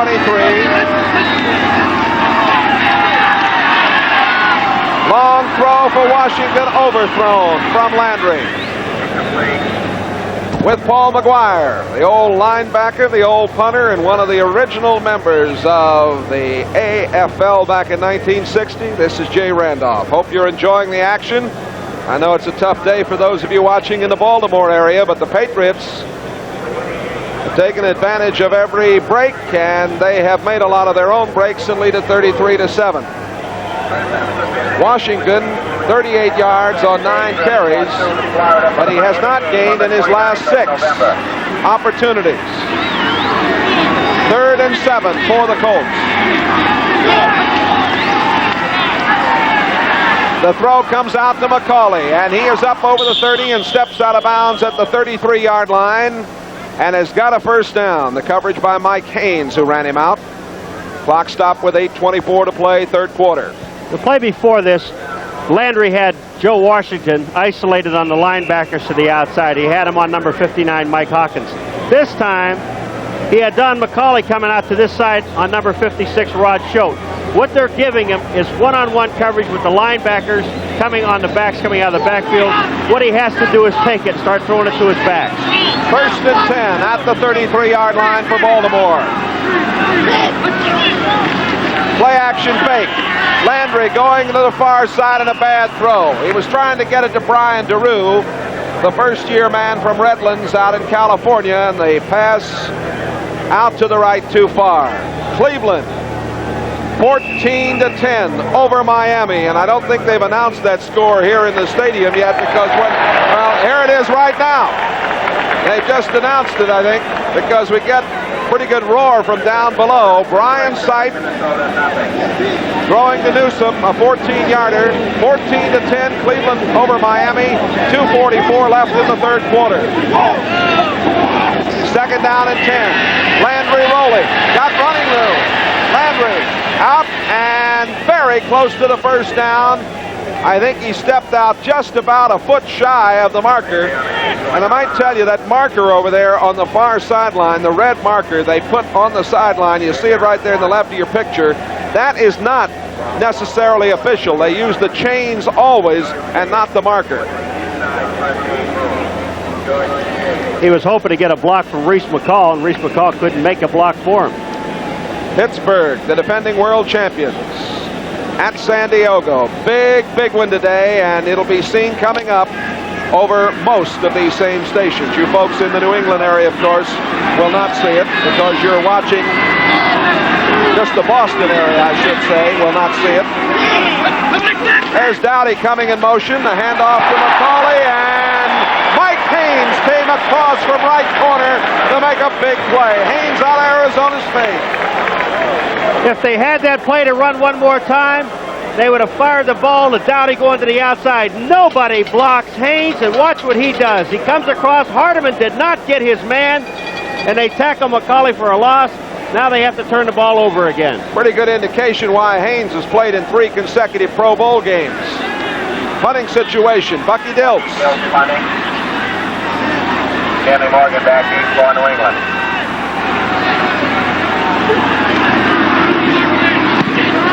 Dilts booms this one. Morgan backing up, looking up into the sun, takes it at the 20. Morgan trying to get out.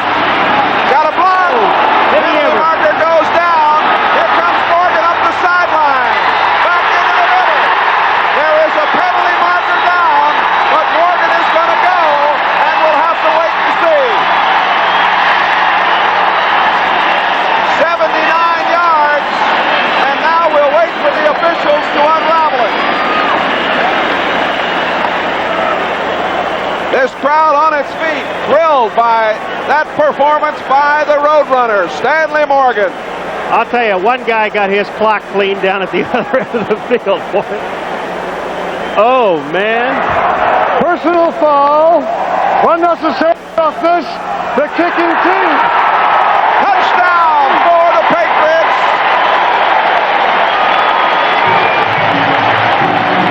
That's the second punt that has been turned into a touchdown. Earlier the one was blocked. Watch Morgan. Watch what happens to number 55, Barry Crouch. Goodbye. He just caught his lunch. Stanley Morgan, the wall is already set. Nesby Glasgow is the only guy that really has a chance. They put him on the ground. Sanders Shiver is blocked. Bucky Dilts has no chance whatsoever. And that's the end of a beautiful punt return. Dynamite. Point after coming. Brogan holding in place of the injured Matt Cavanaugh. John Smith, the Englishman. It is up and it is good. 7 minutes and 5 seconds remaining to be played. Third quarter. Patriots now out on top, 40-7. Brian Gumble in New York reporting that in Cleveland the Browns have gone ahead of the Dolphins. Here's how the score was set up. Brian Sipe with lots of time looking and finding Reggie Rucker way downfield. Rucker makes the catch, forced out of bounds inside the 10. The play covers 54 yards. And then 3rd and goal, Brian Sipe rolling left, off balance, under pressure, completes it. Great catch by Ozzie Newsome. Touchdown. Touchdown pass number 21 of the year for Sipe. Browns 14, Dolphins 10. Let's go back to Foxborough and Jay Randolph. And thank you very much, Brian Gumble, as we gave you an opportunity to see that go-ahead score in Cleveland. And the Patriots fans thrilled with this performance here, 40-7. And they're watching that score, of course, in Cleveland with Miami and the Browns. The ball's being teed up on the 50-yard line, Jay, because of that personal foul. Personal foul. The ball will be kicked from midfield by John Smith. And it is taken by Glasgow and down. The longest punt return in Patriot history belongs to Mike Haynes, 89 yards versus Buffalo, November 7th of 76. Mac Herron had a 66-yarder, so the one we saw just a few moments ago, 79-yarder, will move in front of Herron's. You know, you really have to question that punt return again. Was it 79 yards or was it 96 yards? Because the reason being, it doesn't count until he starts moving upfield, Jay. And did he start when he caught the ball? If he was moving backwards with the ball, then it goes all the way back to where he started, his forward motion. Well, I'll get our stats people to make sure that we get an official word on that. At the moment, we'll call it 79. And he'll take it. I guarantee you. Tonight, spend the evening with the Ingles. Little House Year is a very special big event tonight. Then primetime Sunday, tonight on NBC. Fumble! Washington coughed it up. Rod Schote recovers. Another turnover, and the Patriots get it right back. Oh, what a tough day for the Colts.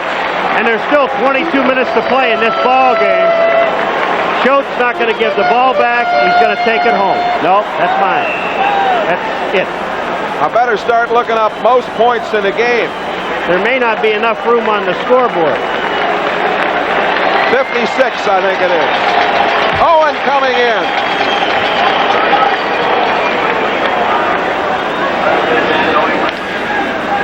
Tom Owen will do the quarterbacking, the 6-year man from Wichita State. Handoff going to Alan Clark, who's in the backfield now, the rookie. Tackle made by Simonini and a couple of his pals. Tom Owen involved in the Jim Plunkett deal back in '76. Out of Turner High School in the Kansas City area. 21 out of 40 passes, 208 yards, 52.8%. Many of you saw him perform last week out in Denver. That's a tough place to play. And, of course, the Patriots are putting it on the Colts just like the Broncos put it on the Pats last week. Second down and 9. Owens' first throw of the day. Going to the far sideline and overthrows his intended receiver, who is Don Westbrook, who is in there now, number 83, the third-year man from Nebraska. Westbrook trying to get under to make his 7th catch of the year, just couldn't get there. Coverage by Larry Brazil, the right corner man. I don't think the New England Patriots took kindly to the fact that Baltimore beat New England in Baltimore, do you? No, I don't. Of course, we're both reminded that Cunningham and Francis did not play in that football game, and Jones did play for the Colts and rallied them, and it was a good afternoon for Baltimore. 40-7, the Patriots lead it with 6 minutes left in this third quarter. Nickel defense for Baltimore. Owen steps up and throws. Good catch by Calhoun, and down he goes. Calhoun had to go high to pick it off. Herb Orvis, 88, and Sanders Schreiber, 54, on the play. Eddie Hare will come on to do the punting now on 4th and 12. I didn't know they were that much of a win. I thought now they're bringing John Smith out. Maybe they're going to try Hare holding. That's it. They're going to try Hare holding. Grogan has held for the afternoon and had one very bad one that cost Smith an extra point, so Eddie Hare's getting a chance to hold. At the 32, a 42-yard kick. It's good! 42-yard field goal. And maybe they found another holder. Timeout. 5:18 remaining in the third quarter. The Patriots increasing the lead, piling it on. It's 43-7.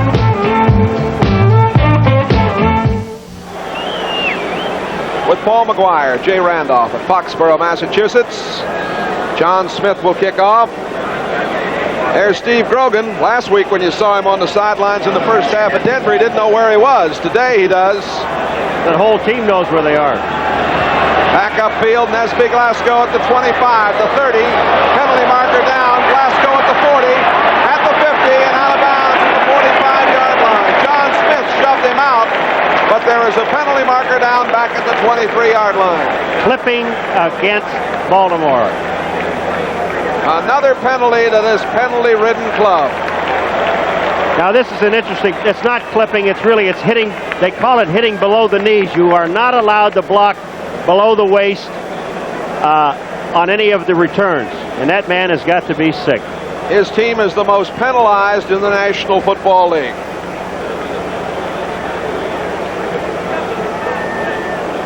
Penalties sure do hurt your coaching, I tell you that, when you have those problems. Well, I think, and the biggest problem, I think that it's got to be more upsetting to the Baltimore fans and to the coaching staff. Personal foul, blocking low during the kick return, number 67 receivers. First down. Bob Van Dyne.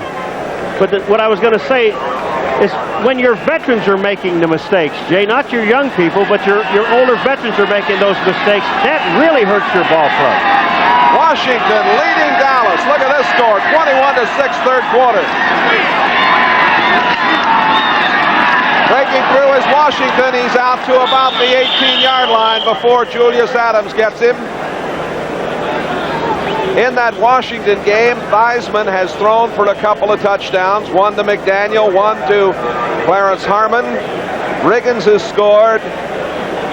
The only scoring for Dallas, a 34 and 37-yard field goals by Septien. And the Dallas Cowboys, losers last week on Monday night to Philadelphia, going down to Washington today. That's Don Hardiman and a fumble. The Patriots say they have it. We'll wait till they unwind. Hardiman cracking over. And I think maybe this time the Colts didn't lose it. That's all they'd have needed was one more. There hasn't been an interception in this game, has there? I think it's just all fumbles. We had an interception, was overruled by a penalty earlier, but that was it. Well, the Colts retain possession. Cleveland now 17-10 over Miami on a Cockcroft field goal of 23 yards, or 43 yards, excuse me. Ted Marcia-Broda, quarterback at St. Bonaventure in Detroit, #1 draft choice of the Steelers. He's the guy that ran Johnny Unitas off, remember? Baltimore Colt fans were happy about that. Coming out of the ball game, rookie Rick Sanford limping off down below for the Patriots, and he'll be replaced by Mark Washington, the 10-year veteran from Oregon State. First and 10, out of the 22-yard line. Landry has time, throws complete. Washington up the sideline, has a first down. Joe Washington, who came into today with 54 catches, tied with Ahmad Rashad as the leading pass catcher in the NFL. Claiborne making the play on Washington over there. Washington, the 10th all-time Colt rusher, and he did that in just 21 games. So he's climbing up the ladder. Mike Haynes is now playing at strong safety, and I think that's the first time he's been asked to play over there.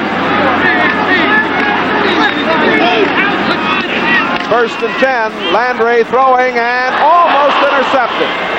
It was Mike Hawkins who almost came off with a pass intended for Brian DeRue. The Chicago Bears are playing well.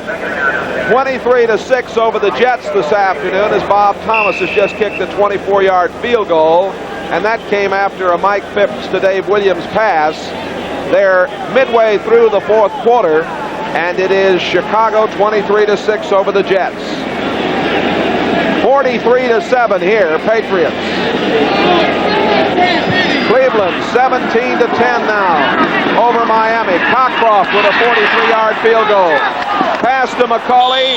Penalty marker goes down, and it was Rod Schote over there on the play against McCauley who made the catch. And it might have been a face mask. Well, we've had a little bit of everything today, Paul. We had an official go out of this ball game. We've had a lot of turnovers for Baltimore and a lot of fine play. The Patriots 43-7. I don't know if this was clotheslining, what they call clotheslining, or a face mask. Well, we're going to see in a moment as our referee, Gordon McCarter, steps it off. It'll put the Colts at the Patriots' 49-yard line. McCauley with 9 catches. Personal foul, unnecessary roughness, number 56 defense, first down. Call a personal foul against Schote. McCauley with 9 catches now for 65 yards. And, of course, he has the Baltimore touchdown. Came early. A throw. Penalty markers are down. The pass intended again over here on the sideline for Brian DeRue. Haynes and Sanford on the coverage. And again, the penalty. Clock stopped with 3:35 to play in this third quarter.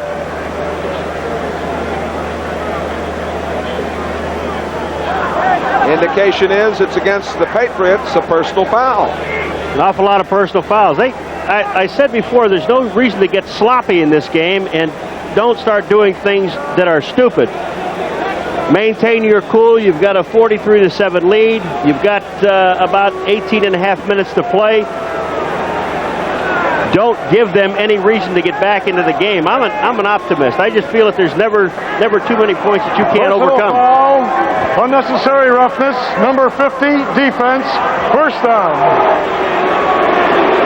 Sam Hunt called for the infraction. First down for Baltimore at the 34-yard line.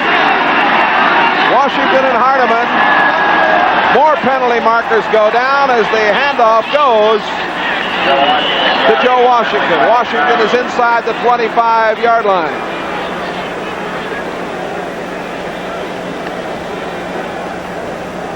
Bob Greasy has been benched in that game at Cleveland. Don Shula took him out. There's nothing wrong with him, we're told. And Strock has just thrown a 50-yard pass to Duriel Harris as Miami is trying to come back in that one in the fourth quarter. Cleveland leading at 17-10. How quick they forget. Defense, decline, first down.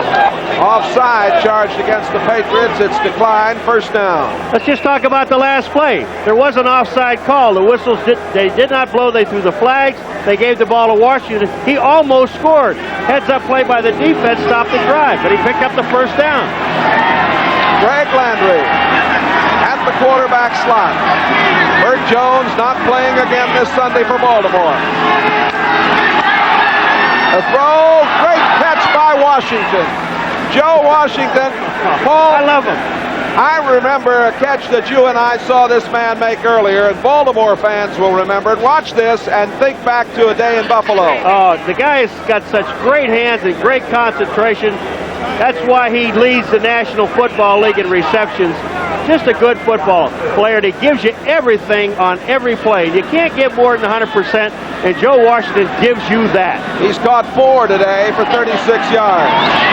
Sanford on the play there for the Patriots. Second down and 6 at the 19.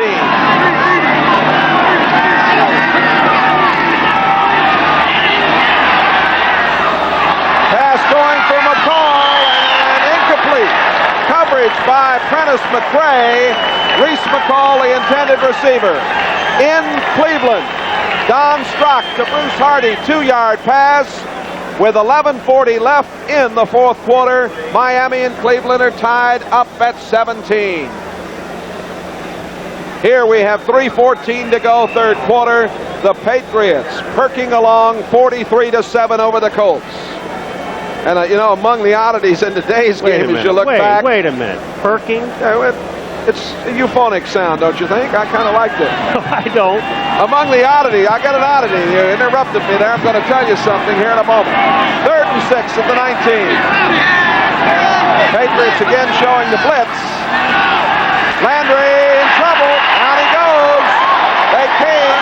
That's the 3rd time Landry's been sacked today. Mike Hawkins 59 and Tony McGee 78 making the tackle. You know, Landry is very, very upset, and he's starting to talk to himself. They're ripping his shirt off him. You know, the thing about it is we talked about Nelson and Hunt, the middle guys, what a great job they've been doing. But the two guys today that really are doing an outstanding job, number 59, Mike Hawkins, number 56, Rod Schote, the two outside linebackers are putting an awful lot of heat on the quarterback and are playing the run plays extremely well. The Colts on 4th and 14 at the 27. Going to go. Why not? Down 43-7. Uh-oh, they got called for too much time. Too much time call to go against them. I want to get back to that oddity I was going to tell you about. The Patriots scored 13 points late in the first half, and they did it with -7 yards total. The block punt and a couple of field goals. You know, they had a thing up, that graphic up, 3 sacks so far today. The Patriots lead the National Football League in sacks with 44. They are a strong football team. You know what I like about this team, Jay? Delay of game, offense, still 4th down. As opposed to other teams like San Diego depend on their front four. This team here, they have 3 good down linemen. They actually have 5 guys that they alternate in and out. But they love to blitz their linebackers, and that's something that you have to do in order to win and to have the sacks that they have. Landry, 18 of 29 for 128 yards. 4th and 13. He throws. Washington makes the catch, but is short of the first down. Washington out of bounds at the 24-yard line, and the ball will turn over to the Patriots with 2:28 to go, third quarter. I don't understand the pass play. The man is 11 yards short of the first down, but you see the defensive secondary. They spread out. They're going to give you the short stuff. Landry took it, and he was 11 yards short. Bad call. Good defense. On offense, the Patriots going with Owens, 17 at quarterback. Alan Clark, 35, the rookie. Second-year man, Mosi Tatupu, number 30. Don Westbrook, 83 at wide receiver. Don Hasselbeck, 80 at tight end. Bob Kreider now is at right guard, number 75, the second-year man from Alabama. And we've got most of the second unit out there, I believe, at this point. Petz, 77, picked up this week. He was originally the Jets' number 12 in 73, played at Tampa Bay, was with Philadelphia at the start of the year.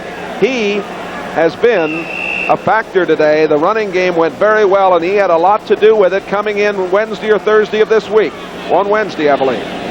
You know, you get kicked around the league a little bit, and all of a sudden you land with somebody, and he did a great job today. What a great pickup for New England. Amazing what happens when a guy comes with a contender. That was Tatupu. He had 60 yards for 3.5 rushing average coming into today's game. Herb Orvis, Mike Barnes there to make the tackle. Let me say something. You mentioned this might be the second team. Jay, it's going to get a little sloppy because they don't play that much. In practice, you'll see most of these guys use the other team's offenses for the on defensive day. That's when they get the most of their work. So it's going to be a little sloppy. We're not making excuses for it, but it should be. Alan Clark, number 10 draft choice. Ed Simonini, 56. Doug Nettles, 30 on the tackle. And the reason that happens is, let me just carry it one step further, is that your second unit, so-called second unit, they are pros, I understand that, but they are going to go against the number 1 unit of the other team. Last year, the Patriots, number 1 rushing team in the league, had 4 players rush for over 500 yards. It's the first time that's happened in the NFL, and I know Ron Earhart and his staff have to be pleased at the way the Patriots ran the football here today. Very much so. Tom Owens, throwing, complete. Alan Clark, mark of the 45. Penalty marker down. Clark out of bounds at the 33-yard line. Run out by Nesby Glasgow. Flipping on Don Westbrook, number 83, and they're going to bring it back.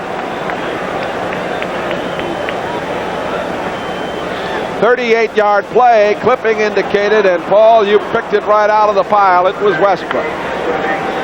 Yeah, he had no shot at blocking number 47, Larry Brazil, and so he hit him in the back.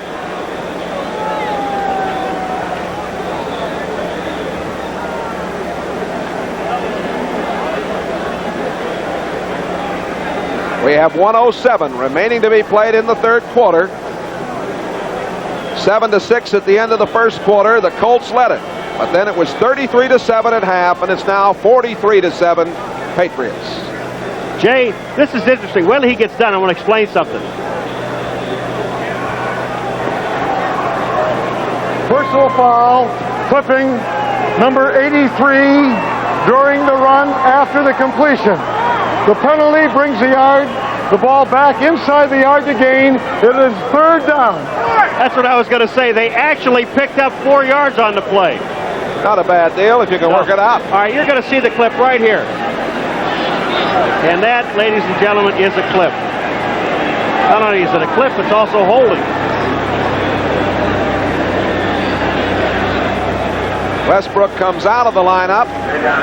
Al Chandler is in on 3rd down and 1. Go to the tight end set. Double tight, Hasselbeck and Chandler. And the handoff going to Tupu. And I don't think he got the 1st down. He was cracked by Herb Orvis. Orvis is, you know, a game like this, Paul's a character builder when you're getting beat. And you find out, as you mentioned earlier, who can hang in there, and Orvis is hanging in. I'll tell you right now, we said that at halftime. We're going to give you that address again so you can get pencil, paper, some writing implements there, and I'll tell you where you can give your Olympic contribution in a moment. 1st and 10 at the 23-yard line. Owen swinging it out to Tupu, up over the 25 to the 27, 28-yard line. Larry Brazil, 47, and Barry Krause, 55, making the tackle. The address again to send your tax-deductible contribution to help the American Olympic athletes. U.S. Olympics, Post Office Box 1980T, Cathedral Station, Boston, Massachusetts, 02118. And we're all looking forward to next summer, the Olympics, NBC's coverage from Moscow. On 2nd and 5, a fake reverse, and holding on to it is Horace Ivory up the sideline at the 50, the 40, down to the 30, and out of bounds at the 20-yard line. Run out by Nesby Glasgow and Doug Nettles. A little fake reverse. He held on. And Larry Brazil came up limping. Listen to what the fake reverse does. It holds the outside linebacker. White never does get to the outside. You saw the guy that went down was Larry Brazil. He missed the tackle. Barry Krause misses the tackle. And now it's a run for the Roses, man. Run for the Roses. Speaking of that, the Rose Bowl coming up on New Year's Day. You led me into that just like we rehearsed it. It'll be Ohio State, and it might be USC. It might still be the Huskies of Washington. 1st down at the 20-yard line. Clark and Tupu in the backfield. The throw goes out to Hasselbeck, the tight end, and he is at the 10-yard line. Reggie Pinckney making the play. Neither of the starting safeties for the Colts, Laird or Blackwood, are in the game. We know that Laird had a leg problem, an ankle problem. Don't know why Blackwood is not playing at this point.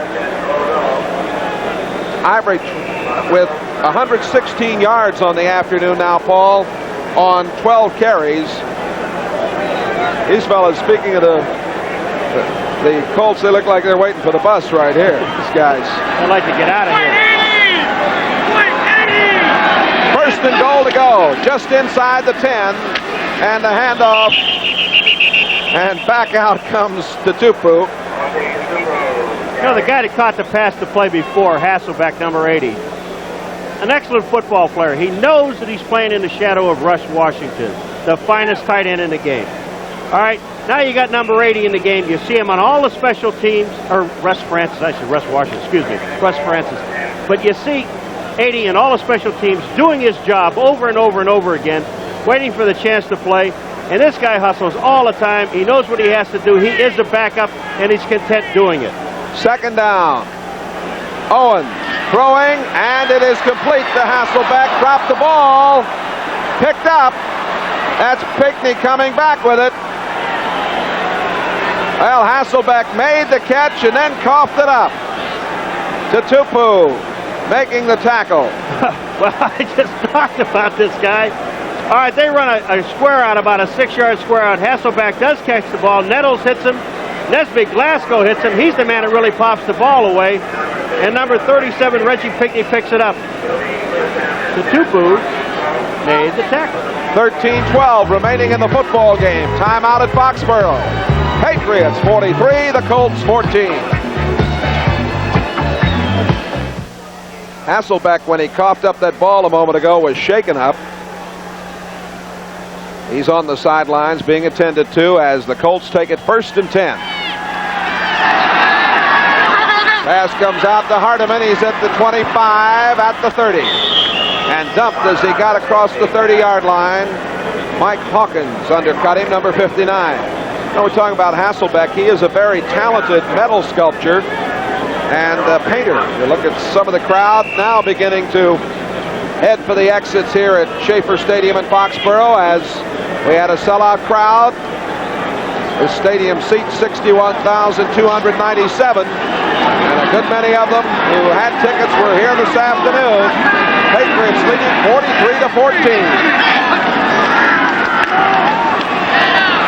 Joe Washington out over the 35 at the 38-yard line. Bill Matthews, who's in there now at left inside linebacker number 53, making the tackle. Second down and 2. Joe Washington with that specially tailored uniform. Here's the final score. Philadelphia defeats St. Louis 16-13. The Cardinals have lost so many close games. In fact, every close game they've been in, they've lost. Dallas is losing, and the Eagles are very much in the playoff picture. The throw to Washington at the 44. Cuts it up. Look at that move. All the way down to the 44-yard line. Jay, you may look at the move, but Brian DeRue, number 87, blocked 3 people. DeRue out of Little Redlands in California. Watch this. Just take a look at White. Now, Washington, really, he does set it up. But watch in your picture, number 87 comes in. Right here, Brian DeRue takes out 3 people. That is a sensational block. And when I said when it comes down to take a look at who will play for you, there's the man I'd take on my team.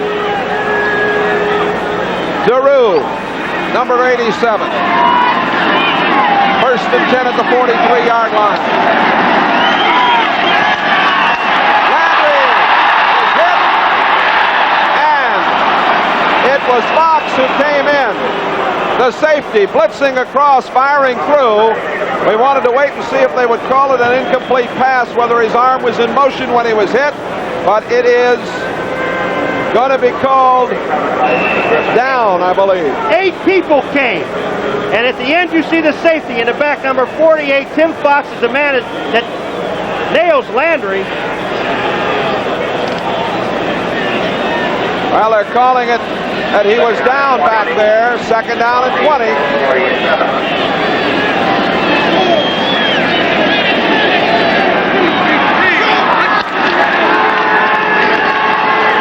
Washington carrying over midfield, gets to about the 49, stopped by Steve Nelson, 57. In that Miami-Cleveland game, there's about 4.5 minutes left to go in Miami. They are on the Cleveland 9-yard line going in.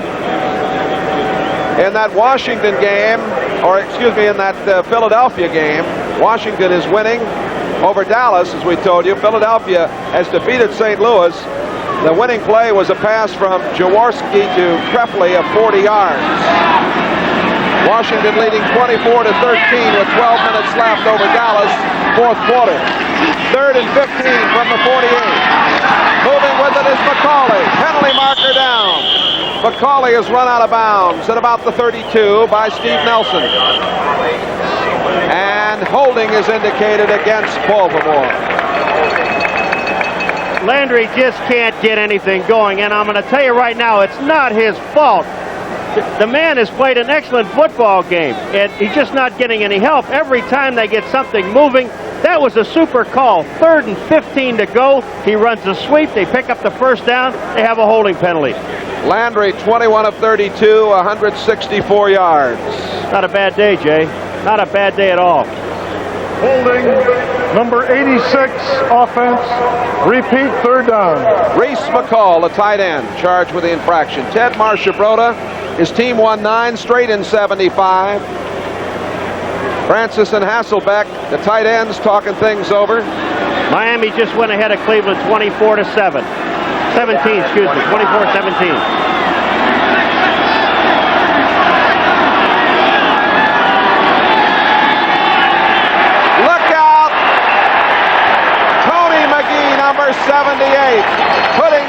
gone.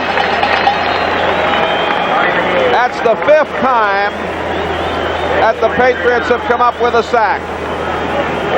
All right, here we go again. Landry, there's a deal going on with the tackles in the ends. Tony McGee comes from the outside. Landry saw him coming. You saw it. Landry tucked the ball away. There's nothing he really can do if they don't block for you up front.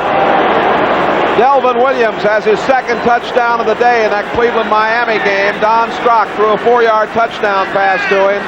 Strock taking over for Greasy. Greasy was not hurt. Shula wanted to make the change. I know that Miami's happy to have Williams back, Paul. A poor punt. They let it hit, and it comes on down to about the 32-yard line.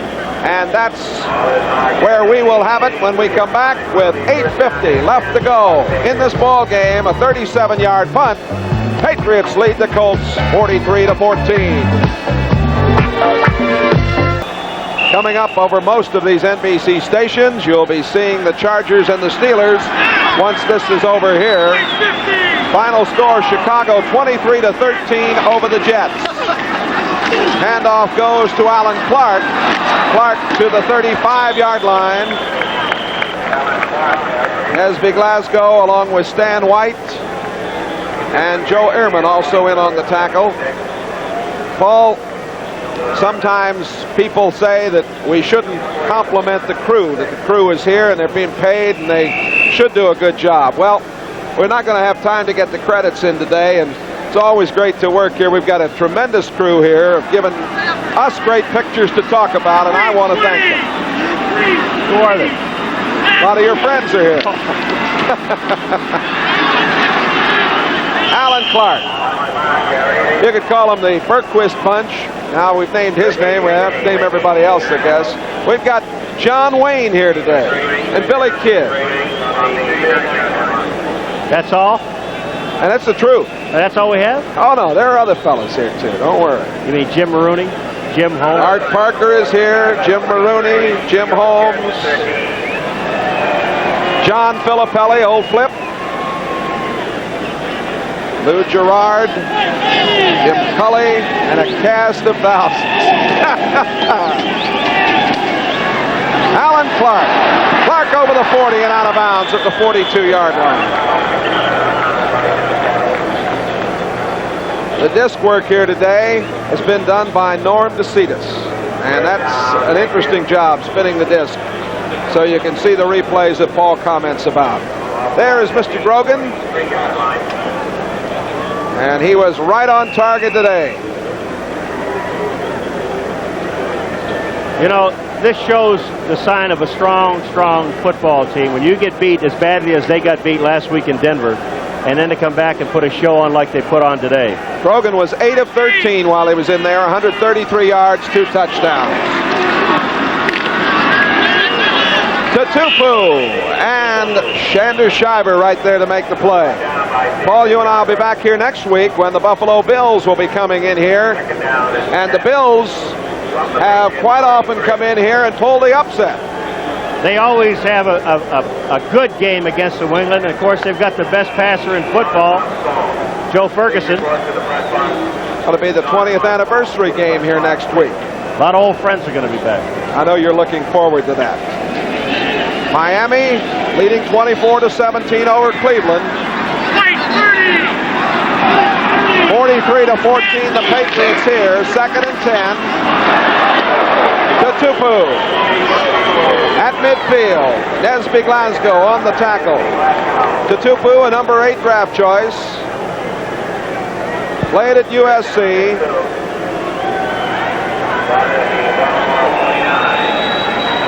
Rose Bowl, of course, may very well involve USC.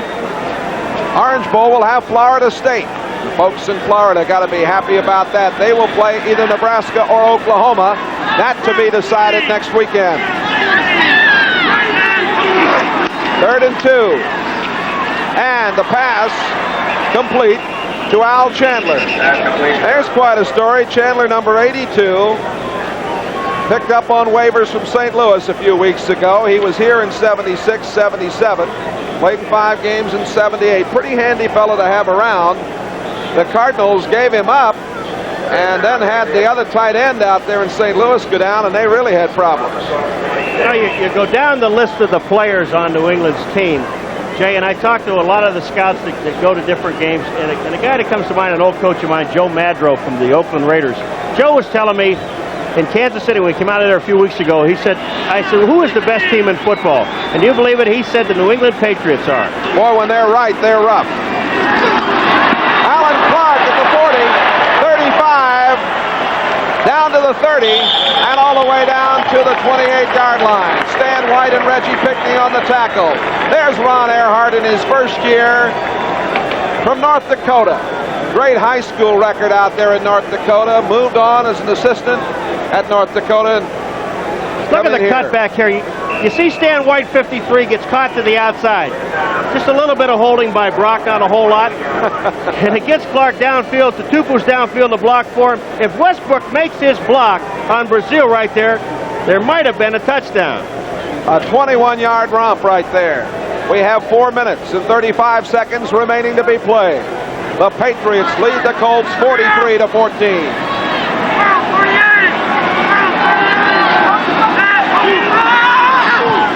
There's the reverse, and they give it off to Westbrook. Down to the 20-yard line, penalty marker down as he got to the 15. That marker looked like a missile.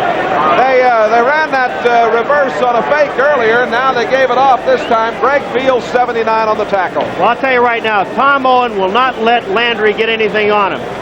Owen put Barnes on his back on the field. What a great block he's looking. What do I have to do? I give the ball to the back, he gives it to the receiver coming around, and I make the block on the big tackle. Now watch number 17. This is hustle right here. Watch what he does to 63 Barnes. Right there. Goodbye. Nice block. Yes, sir. All right. Use him in the line. There's a clip out of what's going on down where that flag looked like a missile coming out of there. It came from nowhere. Referee Gordon McCarter indicates clipping. I'll go back and run it again, the same play.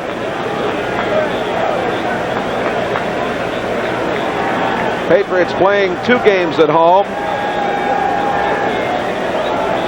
in a row here. Let me just say something about the Patriots that we observed today. Just taking a look at it from up here. The Patriots, I like the way they ran the football game today for the simple reason, Jay, that they did things right in the first half of the game. They stayed with what they did right. I know they didn't call this thing on Owen. Okay. Personal foul. Clipping was declined. Holding number 58 was accepted. Still first down. And we're going to pause briefly for station identification. This is the NBC Television Network. This is WBAL-TV, Baltimore 11. There's the score here as this is Jay Randolph along with Paul McGuire, 43-14. First down, 16. To Tupu. Inside, or check it, that was Alan Clark. Clark inside the 30. Greg Fields, 79 on the tackle. At Cleveland, Brian Sipe to Ozzie Newsome, 34 yards. 1:21 to play. Miami and Cleveland tied at 24. All right, what I was saying before. They just gave the score here, and you can hear the people. What I was saying before about New England, what they did is they stay with what works. They don't try to out-coach themselves. A lot of times you'll see teams that'll run the play, it works a few times, and you go away from it, you try something else. Go with what works for you until they finally stop it, and then go someplace else. There's the congenial owner of the Patriots, Billy Sullivan, marching through the crowd here. To Tupu carrying. Mr. Sullivan, an irrepressible optimist, and this may be a big year for him. Is he running for something? The city limits, it looks like at the moment, huh? 6 for 7. 40 yards for Owen today. The guy saluting him. Must have been a general. Maybe they were in the service together. 3rd and 7 at the 25-yard line. The Patriots 43, the Colts 14. 2:50 to play.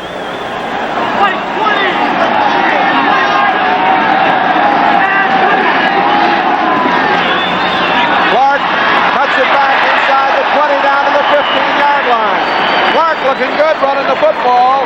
Joe Ehrman made the tackle, number 76. Yeah, he's looking good, but I'll tell you right now, number 30, Mosi Tutupu, and number 73, John Hanna, got some super blocks at the line of scrimmage that opened up the hole. Clock running with 2:20. Take a look at this. Watch 73 Hanna and watch number 30 Tutupu. Tutupu gets his block already. Now Hanna, he's on Sandershiver Tutupu. You see Hanna just rolls up the defense downfield. First down inside the 15. Beautiful play. Clark has 51 yards on 8 carries. Ron Earhart and his crew have got to be happy about the running game today. Pittsburgh at San Diego over most of these same stations. Coming up, 2-minute warning being given to both benches down below. We'll take a timeout as the Patriots have it in hand, 43-14 over the Colts. The Patriots first and 10 at the 14-yard line, leading 43-14. Owens hands it off. That's Alan Clark. Clark going, touchdown!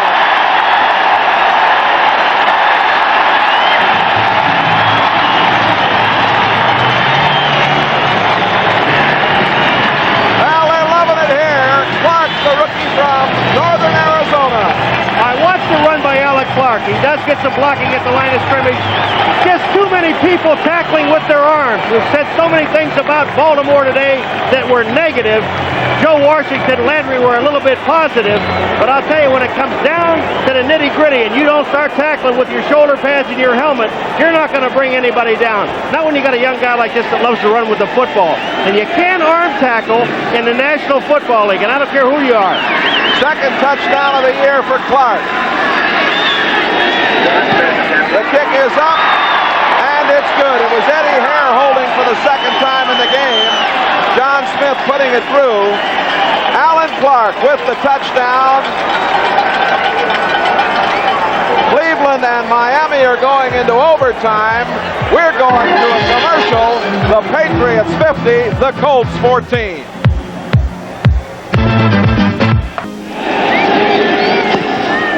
Here comes the kickoff. Coming up with it, Nesby Glasgow over the 20, 25, spins out at the 30, up to the 34-yard line. Nesby Glasgow on the return. Well, that touchdown a moment ago by Clark capped the drive, Paul, that took just about 7 minutes, 6:58 to be exact. The second 50-point game of the year for New England. They got 56 earlier this year against the Jets. Overtime in Cleveland, Miami and Cleveland, and the Patriot fans will be rooting for the Browns in that one.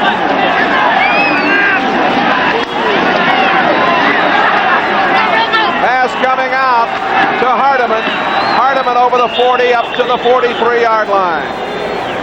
John Zamberlin, the rookie, number 5 draft choice from Pacific Lutheran, making the tackle. The only thing Baltimore's doing right now is working on their 2-minute drill. Because what I would do with the team, you're down, 36 points? Get your players out of here before you get somebody hurt. Pass out to McCauley, over the 45 to midfield. McCauley down to the 44-yard line. Don McCauley hit by Rod Schote. Mark Washington also there on the play. Baltimore calling a timeout. Obviously, they want to continue to work on the 2-minute drill some more. I think that's about all they're really doing, because there's no way to get back into this football game, and they are working on it. But, the thing about it is you don't want to get a guy like McCauley hurt or Landry hurt. Ted Marchibroda right there. Last year was his first losing season.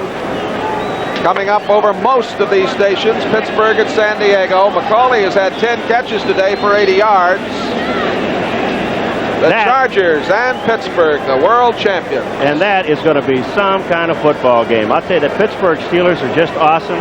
San Diego, they have a super passing game, as we've seen the last few weeks. All right, you wonder about their defense, though, against somebody like Pittsburgh. But it'll be some football game, I think you're right, out in San Diego this afternoon.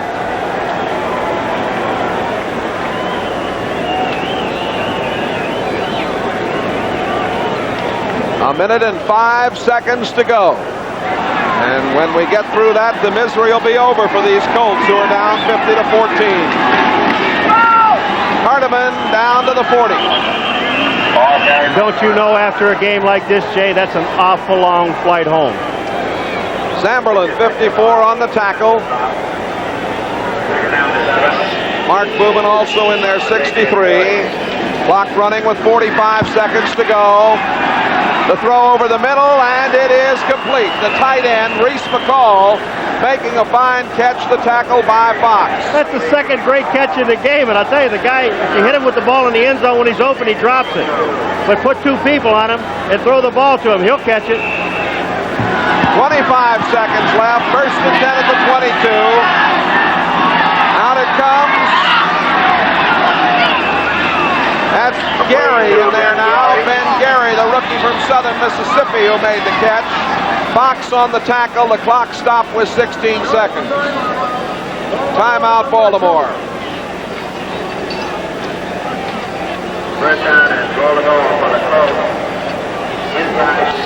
The executive producer for NBC's football is Don Ohlmeyer. The coordinating producer, Ted Nathanson. The telecast of today's game has been produced by Jim Maroney, directed by Jim Holmes.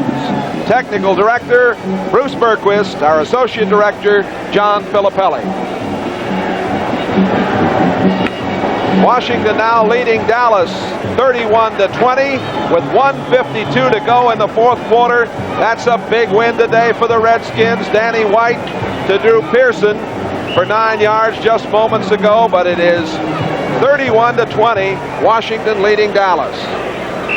Landry today, 25 out of 36 for 217 yards.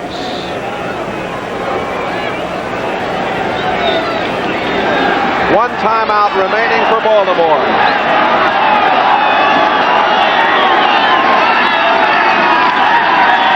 Landry throwing, and it is complete. Touchdown to Doughty.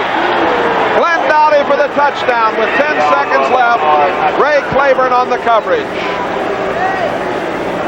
Well, Landry stayed in there and took him the whole length of the field. You knew that New England would give him all the short stuff. He took advantage of it. They scored a touchdown. It's still going to be 50-21 no matter how you look at it. But at least they accomplished one thing. They learned that they can move the ball with a minute, with 2 minutes left to go and score. And here's the pass to Doughty. He has time to throw the football. Doughty's got his man one-on-one to the outside. Claiborne can't stay with him. Doughty touchdown. Good play. Point after coming. Mickemeyer out of Landry's hold. It is up, and it is good. 10 seconds left to go here. Don't forget, over most of these same stations,